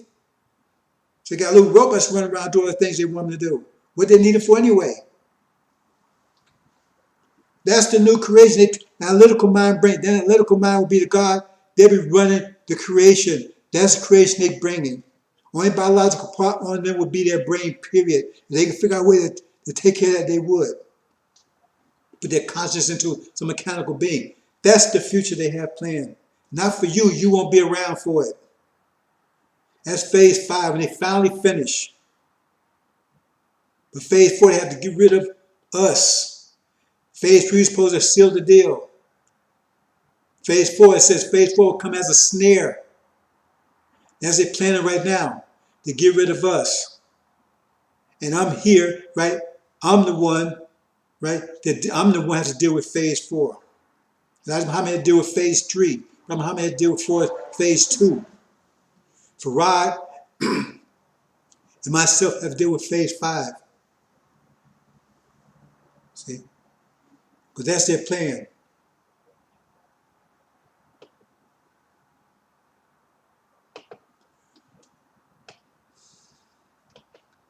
Hope you understand, brothers and sisters. Everything I said here, you can go and check out, read the journals, read the scientific magazines and stuff, and see if that's not where they're moving towards. And I've just really scratched the surface. Anyway, let's move into the other rest of the presentation. And a few things I just want to point out. And like I said, it's a lot of different things, but it adds to the story. Okay, let's move on.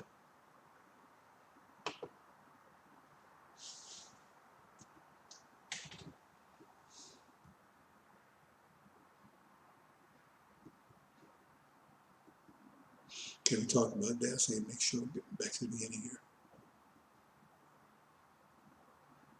Okay, we talk about those things, Okay, Shiva. Remember I talking about Buddhism? Okay, I just want to point out, you can research it on your own, but Shiva, if you look in the first chapter of the Angel Revelations, you better read it closely. Because everybody's telling us Jesus. Well, it's not Jesus. It says, like the Son of Man. He was like. That means he's like, that means he's not. He's something else. And if you go and look up this Shiva, that's a Hindu god, one of the Hindu gods, right? Remember the one in Revelations, right? He has 7 stars. And if you study it in relation to, if you study Angel, you find he's also the serpent. So there's connections there. I'm not going any further. It's not, well, that's the Hindu god Shiva, very important god. Talk about cyborgs. We're going to talk about these 4 keys. I want to bring these 4 keys up because this helps you with the angel.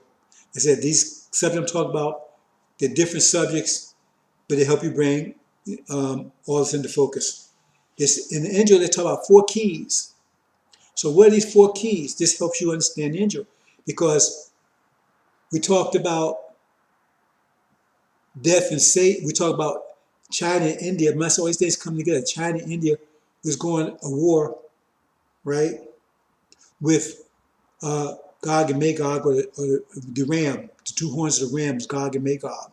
The ram itself is false Israel, right? So it's going to war with it. So we need to know who the death, and it's also called death and Hades. So who is death and Hades?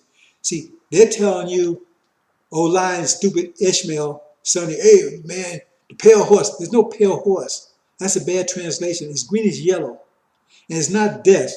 Everybody thinks it's death. You need a transliteral translation to find that it's not death. It's the one on top is death. And we're going to prove it now. I said we prove everything here.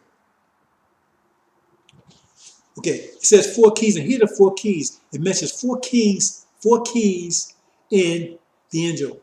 The first one says, I am come dead and look living. I am the living agent. I'm having the key of death and Hades. So he said he has the keys of death and Hades. So that's 2 keys right there. He has the keys of death and Hades. That's 2, right? Okay. Then the angel of Philadelphia, right? He says he has the key of David.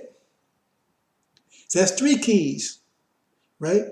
Then you go down here and it says the 5th angel trumpet, he had the key to the abyss. But again, it mentioned chapter 20, he also has the key to the abyss. So there's only 4 keys here: the key to the abyss, the key to David, the key to death and Hades. So if you know who these keys are, you know who David is, right? You know who death and Hades is, and you know who the abyss is, right?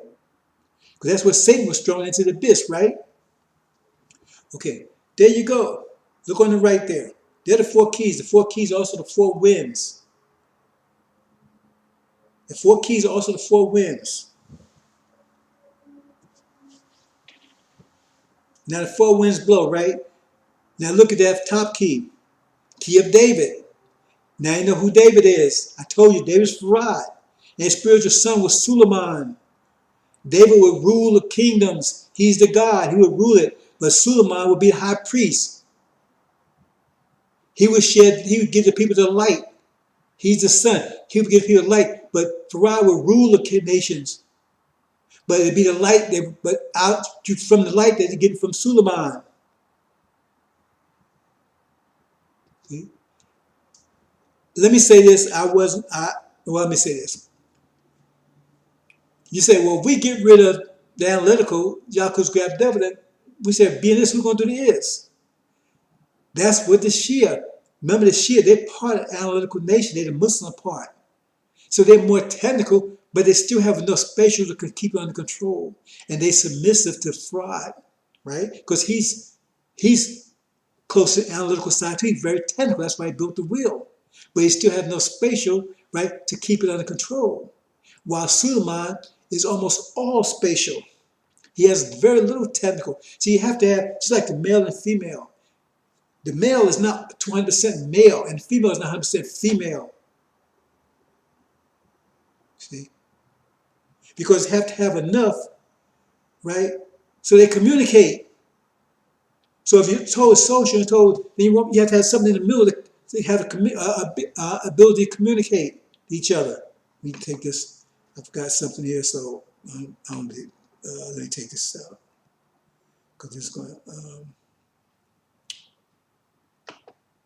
turn off. Okay.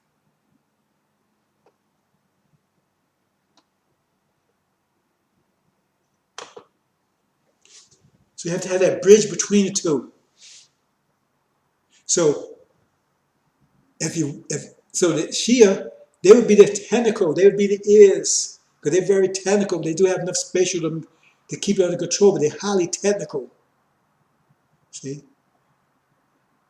So you see on the top, you see the spatial, that'd be Abraham's seed. Then under them would be, once in the new kingdom, in the new Jerusalem, under them would be the technical, the Shia would be subordinate to them, but all under control of Farad. He's the God that controls all. But Suleiman is the one that shares the light. He's the high priest. His throne will be his throne will be in Mecca. Farad's throne will be in Jerusalem. So now you see, if you understand his key, you see who it is. Now you know who David is, and you know who death really is, because they keep saying it's a pale horse. No. See, death and Hades, and then the key, the abyss, that's Satan, false Israel. So I thought that would help you in your study. Promised land. Okay. This gets to we just talked about how the structure. Like I said, the angel gets you to the promised land, and then the new revelation will come. New revelation will come. It tells you what the structure would be like, how it's set up, and then comes new revelation how to build. So you just have, this lay the foundation. That's it.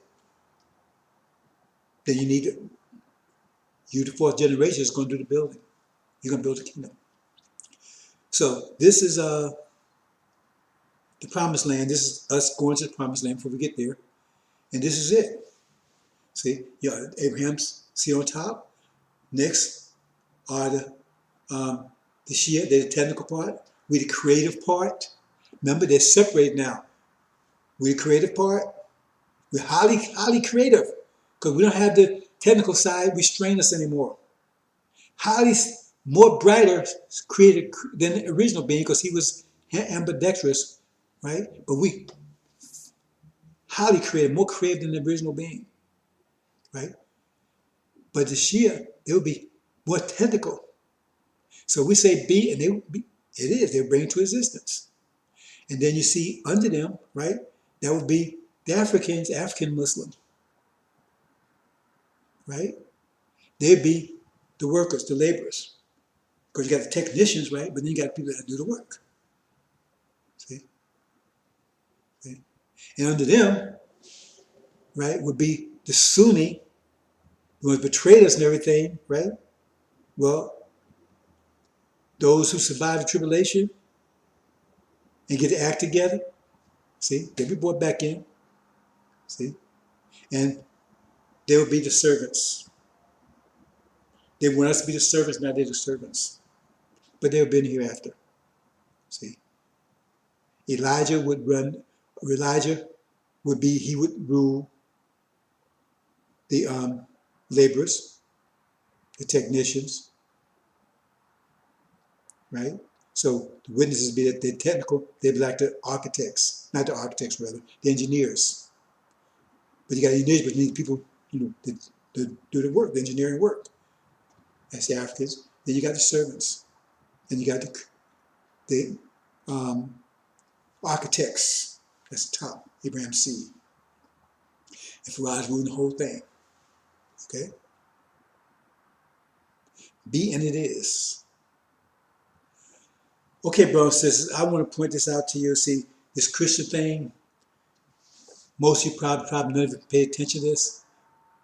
It's right there in Exodus. So we'll go into it. Exodus talks about his brass serpent. Now, if you understand Daniel, Daniel's sealed book, I talked about this. If you go read about Daniel, I said you had the gold, then you had the brass. You had the silver, then you had the gold, then you had the silver, then you had the brass, then you had the iron. I said brass is like a fool's gold. You polish up everything. It's like a fool's gold. Somebody pretending to be gold. That's the false Israel pretending to be us. We're the gold. Then you had the iron. You can polish up everything. It can look like a silver because you have silverware, but it's not silver. Those fork spoons you have are not silver. It's iron, right? But they call it silverware. Right? So it says a brass serpent. But so false Israel also called serpents. Remember, that's Satan called serpent. But also called brass. See? So it was supposed to taste brass serpent, right? Right? Would be one of them. See? Be one of them. One of the members of false Israel. See? And it was put on a stick. Because people was murmuring. See?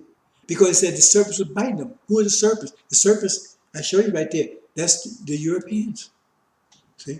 They was biting on, right? Black folks that are really demons. They was complaining, man, they eating, they biting us, they keep attacking us. So he was told to take and put this brass serpent on a stick. And everybody looked up at him. The serpents wouldn't bother them anymore. Now, do you understand that, bro? This is what they're telling you there? That they told him, hey, you look up at Jesus, you accept Jesus, right? Because that's what it is. Where's Jesus? He's a Jewish person on a cross, on a stick. That's what it is. That's what the brass serpent is, right there next to this. And if you believe him or you believe on him, you look up and believe on him, the serpent won't bother you. That's what it is. So they go and say, yeah, I believe in Jesus and everything. They don't bother me anymore. I'm with Christ. I'm Jesus. I'm a Christian. They don't bother me anymore. That's what's trying to tell you. That's where the whole idea came from. You see? But those are demons that buy into that. See? That's part of the analytical mind getting you to worship them. See? Worship them and the other ones ain't going to bother you anymore. But then you go here and it says, and it talks about Suleiman. So if he's lifted up, right, those who believe in him, right, they would have life. See? So it said, and they could compare that to the serpent that we just talked about. And that's what's talking about right there. Because now you're talking about the Levites, the Nation of Islam, Elijah Muhammad's Nation of Islam that's now under control of Farrakhan, right? If they listen to him, right, they would live. See? So you had two different situations. Those that accept the cross, and those that accepted Suleiman. That's what it's talking about. So you look at it, think about it, brothers and sisters, right? So, because he lifted up, they come up with him, right? But then demons are thrown out. Okay, let's go here to Aaron. I think it's pretty much coming to a close here. Now, when Moses saw that the people were out of control for Aaron and let them get out of control, see, they tried to twist it, make a derision upon the enemies. In other words, Aaron made the people, they got out of control. He let them out of control. It was his fault that they got out of control. It wasn't the people's fault. It was Aaron's fault. And he made them fools and jokes that's derision amongst the enemies. Nation of Islam is a joke now. It's not feared by anybody, right? It's mocked. That's what Farrakhan would do. That's the scripture. I didn't write it. Right? So there it is. When Elijah Muhammad departed, it was out of control because Farrakhan, he claims he was the anointed. He was supposed to keep control of it. He left the sheep. When the wolves came, he threw the sheep. He opened the door and let the wolves come in after the sheep. He took off and hid. So there wasn't anyone who could lead the Nation of Islam. See? That's how they got out of control. There was no one to control them. That's what it's talking about. Because Aaron had let him out of control. He's supposed to keep Elijah Muhammad's teaching alive, but he took off like a coward, like the coward he is. Okay? That's what that's talking about.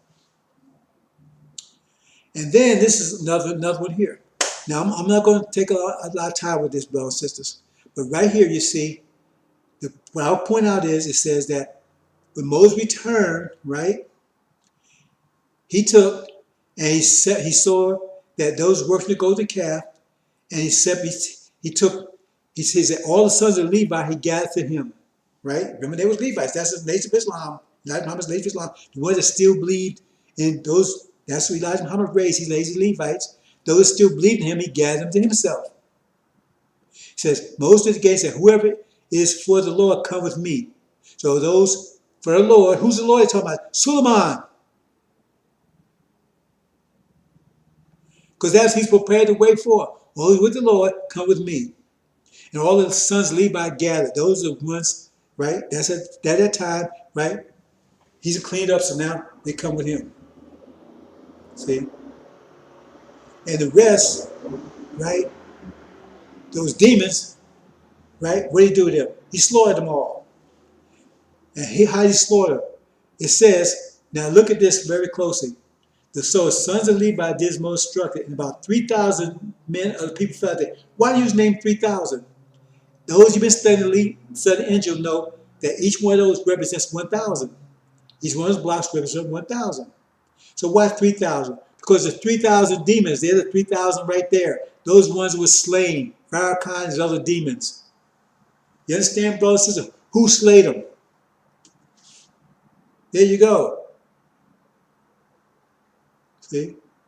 That's how it was slain. Throwing back their devil daddies, their swine daddies as the demon-possessed man in Mark. That's why I said 3,000 were slain. All the demons. Okay, brothers and sisters, it's been a lengthy one. I'm going to leave it there.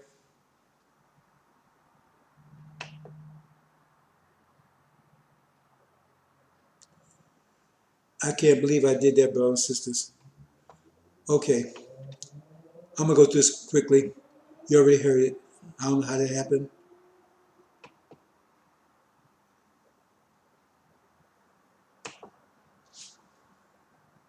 Wow.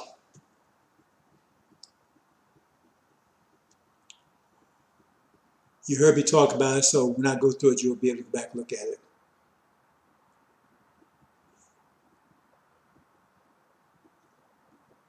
How far do we need to go back here?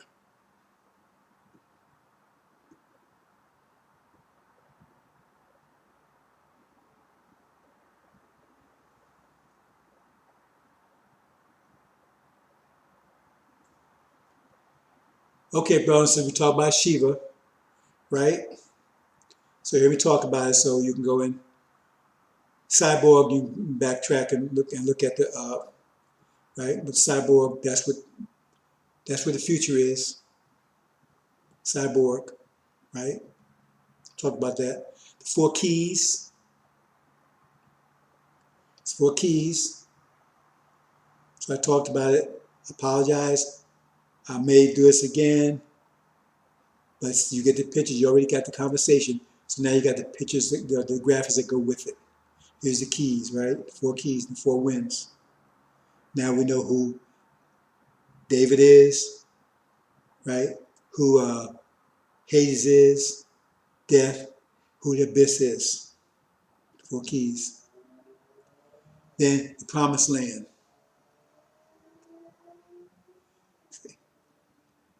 So this is that's what the promised land would look like. On top would be the spatial, the creators, right? See, the architects. Under them would be the technical, the Shia. See, they're more technical orientated. They have no spatial to maintain, right, to keep it under control. But they got the God to keep it under control, and they got Suleiman to keep it under control. See. Then we talk about the brass serpent, right? Brass serpent, that's a Jewish person on the cross, on a stick. That's who you worshiping. You worshiping Satan. When you worship that cross, you're worshiping Satan. I keep telling you, Jesus said Satan is a god of this world, God of this world. So that's who you worship on the cross. You worship the brass serpent. Brass represents a Jewish person. Read, study Daniel. I got put it out there, explain it to you. On a stick. That's what's put up there. And if you believe in that, those that believe in that, then the other service wouldn't bother them anymore. I'm a Christian, so other ones won't bother. Other service won't bother you anymore. That's who you're worshiping. Those who claim they're Christians, they worship Satan. A brass serpent on a cross. False Israel or Satan was also, you see it in Exodus, in Genesis, he's also called a serpent. It's called serpent chapter 20. Called serpent is also brass. Brass serpent on a cross. So that's who you're worshiping. That's who the Christians are worshiping. They worship Satan. See? The bronze serpent.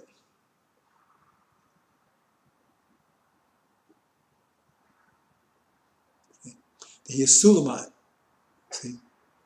That's what he said. If he lifted up, right, that he will make, right, he will lift it up. He will lift up all the, if he lifted up, he said, and Noah said, and some men lift up, and as Moses lifted serpent in the wisdom, even so must the Son of Man be lifted up, that whoever believes in him may have eternal life.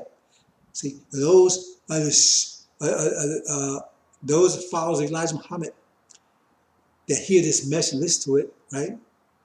See, they'll be raised. See, and demons, they'll be cast out. So here's Aaron. See, we talk about Aaron being out of control. There's demons, Aaron, this Pharaoh there, right? Elijah Muhammad goes away. Maybe Islam has no one to lead him anymore. That's how he got out of control. It's Aaron's fault. Aaron gone. See? This was talking about the 3,000. Those that study Injil understand this. Each one of those things represents 1,000. So it said 3,000 was slain. See, who slew them? Right? The Levites slew them with their sword. Who's the sword? There's a sword down there. The Levites, they was the ones with Moses. Those ones that still accepted Suleiman.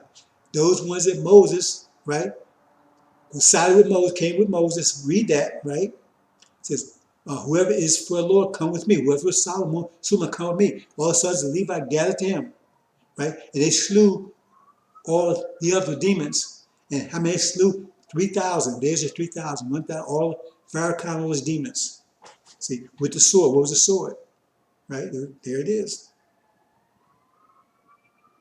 Hope you understand, brothers and sisters. Okay, so I apologize for that was my error. So now I went over it, so that should be good enough. I can do it again another time, just that part. Maybe I will, just that part. Right? Okay, brothers and sisters, I'm going to close it here. We did spend some time here. I said we'll spend some time. I wanted to go over it because we're so close. I need to have this information. See? And I may not be around for a while. So you need to study, you need to understand.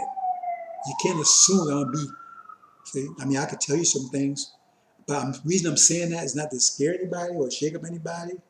I'm saying that, brothers and sisters, because you can't sit around and depend on someone else's light. You have to take the light and ignite it for yourself. You give them the light, you give them the candle, right? You give them the match, light the candle. Study about the 10 virgins. 5 of them kept their candle lit, boom, and they went. The other ones, their light went out. See? Crown went out. Their light didn't, it was in darkness, and it didn't work. Their flashlight didn't work anymore. See? Magic Black Man didn't work. Their lights went out. But the ones that had the angel light, they walked right on in. Hope you understand, brothers and sisters. So, and finally, I want to say the whole idea is, you understand, the analytical mind wants to be, plan to be, working at it to take over the creation and transform it into It's limited. They can't get out and do all the stuff they want to do. But at least here on earth in this area, right? A new creation, a mechanical creation, because the analytical mind is, that's the way they think, mechanically. See? And you think cyborgs and think that's science fiction, you better start studying, you better start, get your head out of NBA, NFL, start watching these scientific journals and go, they have even shows about everything, about the technology and where they're moving. Look where they're moving, that's where they're moving. Where do you think this is going? Those of you that's been around for about 20, 30, 40 years, you know, this place is much more AI, electronics and everything than you ever imagine. I mean, cell phones ain't been around that long. What's next?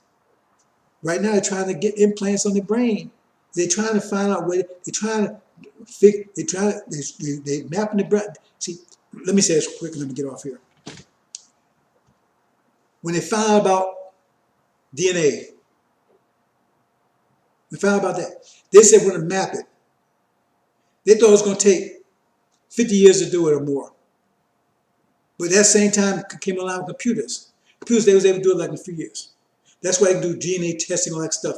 They weren't able to do it before. Because they mapped out, they figured it out, how it works. That's when the choir says, I taught them all your names. See, they have all our names, our mathematical names. Your DNA is your mathematical name.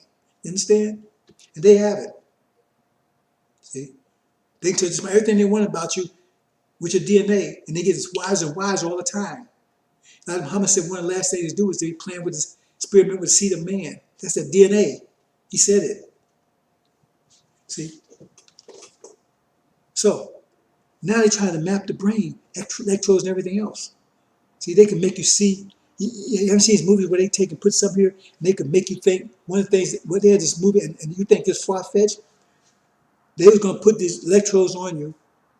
And so, because time is a concept. See, it's not something that's real. It's a concept. It's based on, it's a scalar. In other words, I just leave it like that. Those you, I'll come get it straight here. So they was going to take and make you put these electrodes on you, and so you would think, and they give you a program. They program your mind. So you would think that you was in prison like 20 years, and you feel all experience, everything. They get all experience. You'd think you was really there. It's like a dream, but it'd be so real that you would think you would be able to distinguish different. You think it's far-fetched? That's what they're moving towards. So in other words, instead of putting you in jail for 50 years, whatever, you do something, they put you in this thing, you've been there 5 minutes, but you thought you was in jail for 50 years. All the experience and everything else. And you wouldn't want that, because when you in there, you would think that you was there. You wouldn't think that you was under some record. You would actually think that that's where you were. That's what they're playing with. So they can make you think. In other words, they can have you work. They don't have to give you a vacation. Once you work all day, after you get off, they hook the electro up there, and then man, you was in Hawaii for 2 or 3 years partying, and you ain't but 5 minutes, but you thinking in 4 or 5 years party and everything else. They hook you back up to your machine or wherever you work or whatever. You think that's far-fetched. But you know something? All these cell phones and stuff, when I was a kid, that was far-fetched. When I was a kid, they had no color TV. They didn't have TV at all. Radio. You talking about GPL and stuff? Go back somebody 100 years ago, and they think it's a fantasy. You better wake up, brothers and sisters. You're going to wake up. Before the wind's about to hit your ass, you're going to wake up. Because the future they got planned is your death sentence. And they know it, and they're getting ready, planning to get rid of you. They don't need you. When they have machine reality, what do they need you for? They got to feed you and all that stuff for what? Feed you for what? What you mean? You don't need you anymore. They're building robots and everything. They'll do everything you need to do. Right now, they're always giving everybody your jobs. So when they can make a robot do their job, you've been to Walmart lately? You've been to some of these stores now? Right? You don't need, nobody's in it at all. All you need is walking with your card. See? You're automating everything. Driverless cars. What about mechanics? They won't need them anymore. Your car in the garage, it does a self-diagnostics. Oh man, I'm gonna need to get a tune-up, right? Then just lift the garage door up, drive off, right? Go get a tune, come back. Only thing you know is you got a bill in the mail. See, and it doesn't even go to another person. It goes to another machine, right? That does a tune-up on it. So there are no people involved at all. You just got the bill in the mail, and there wasn't nobody involved either because it sent you to the email.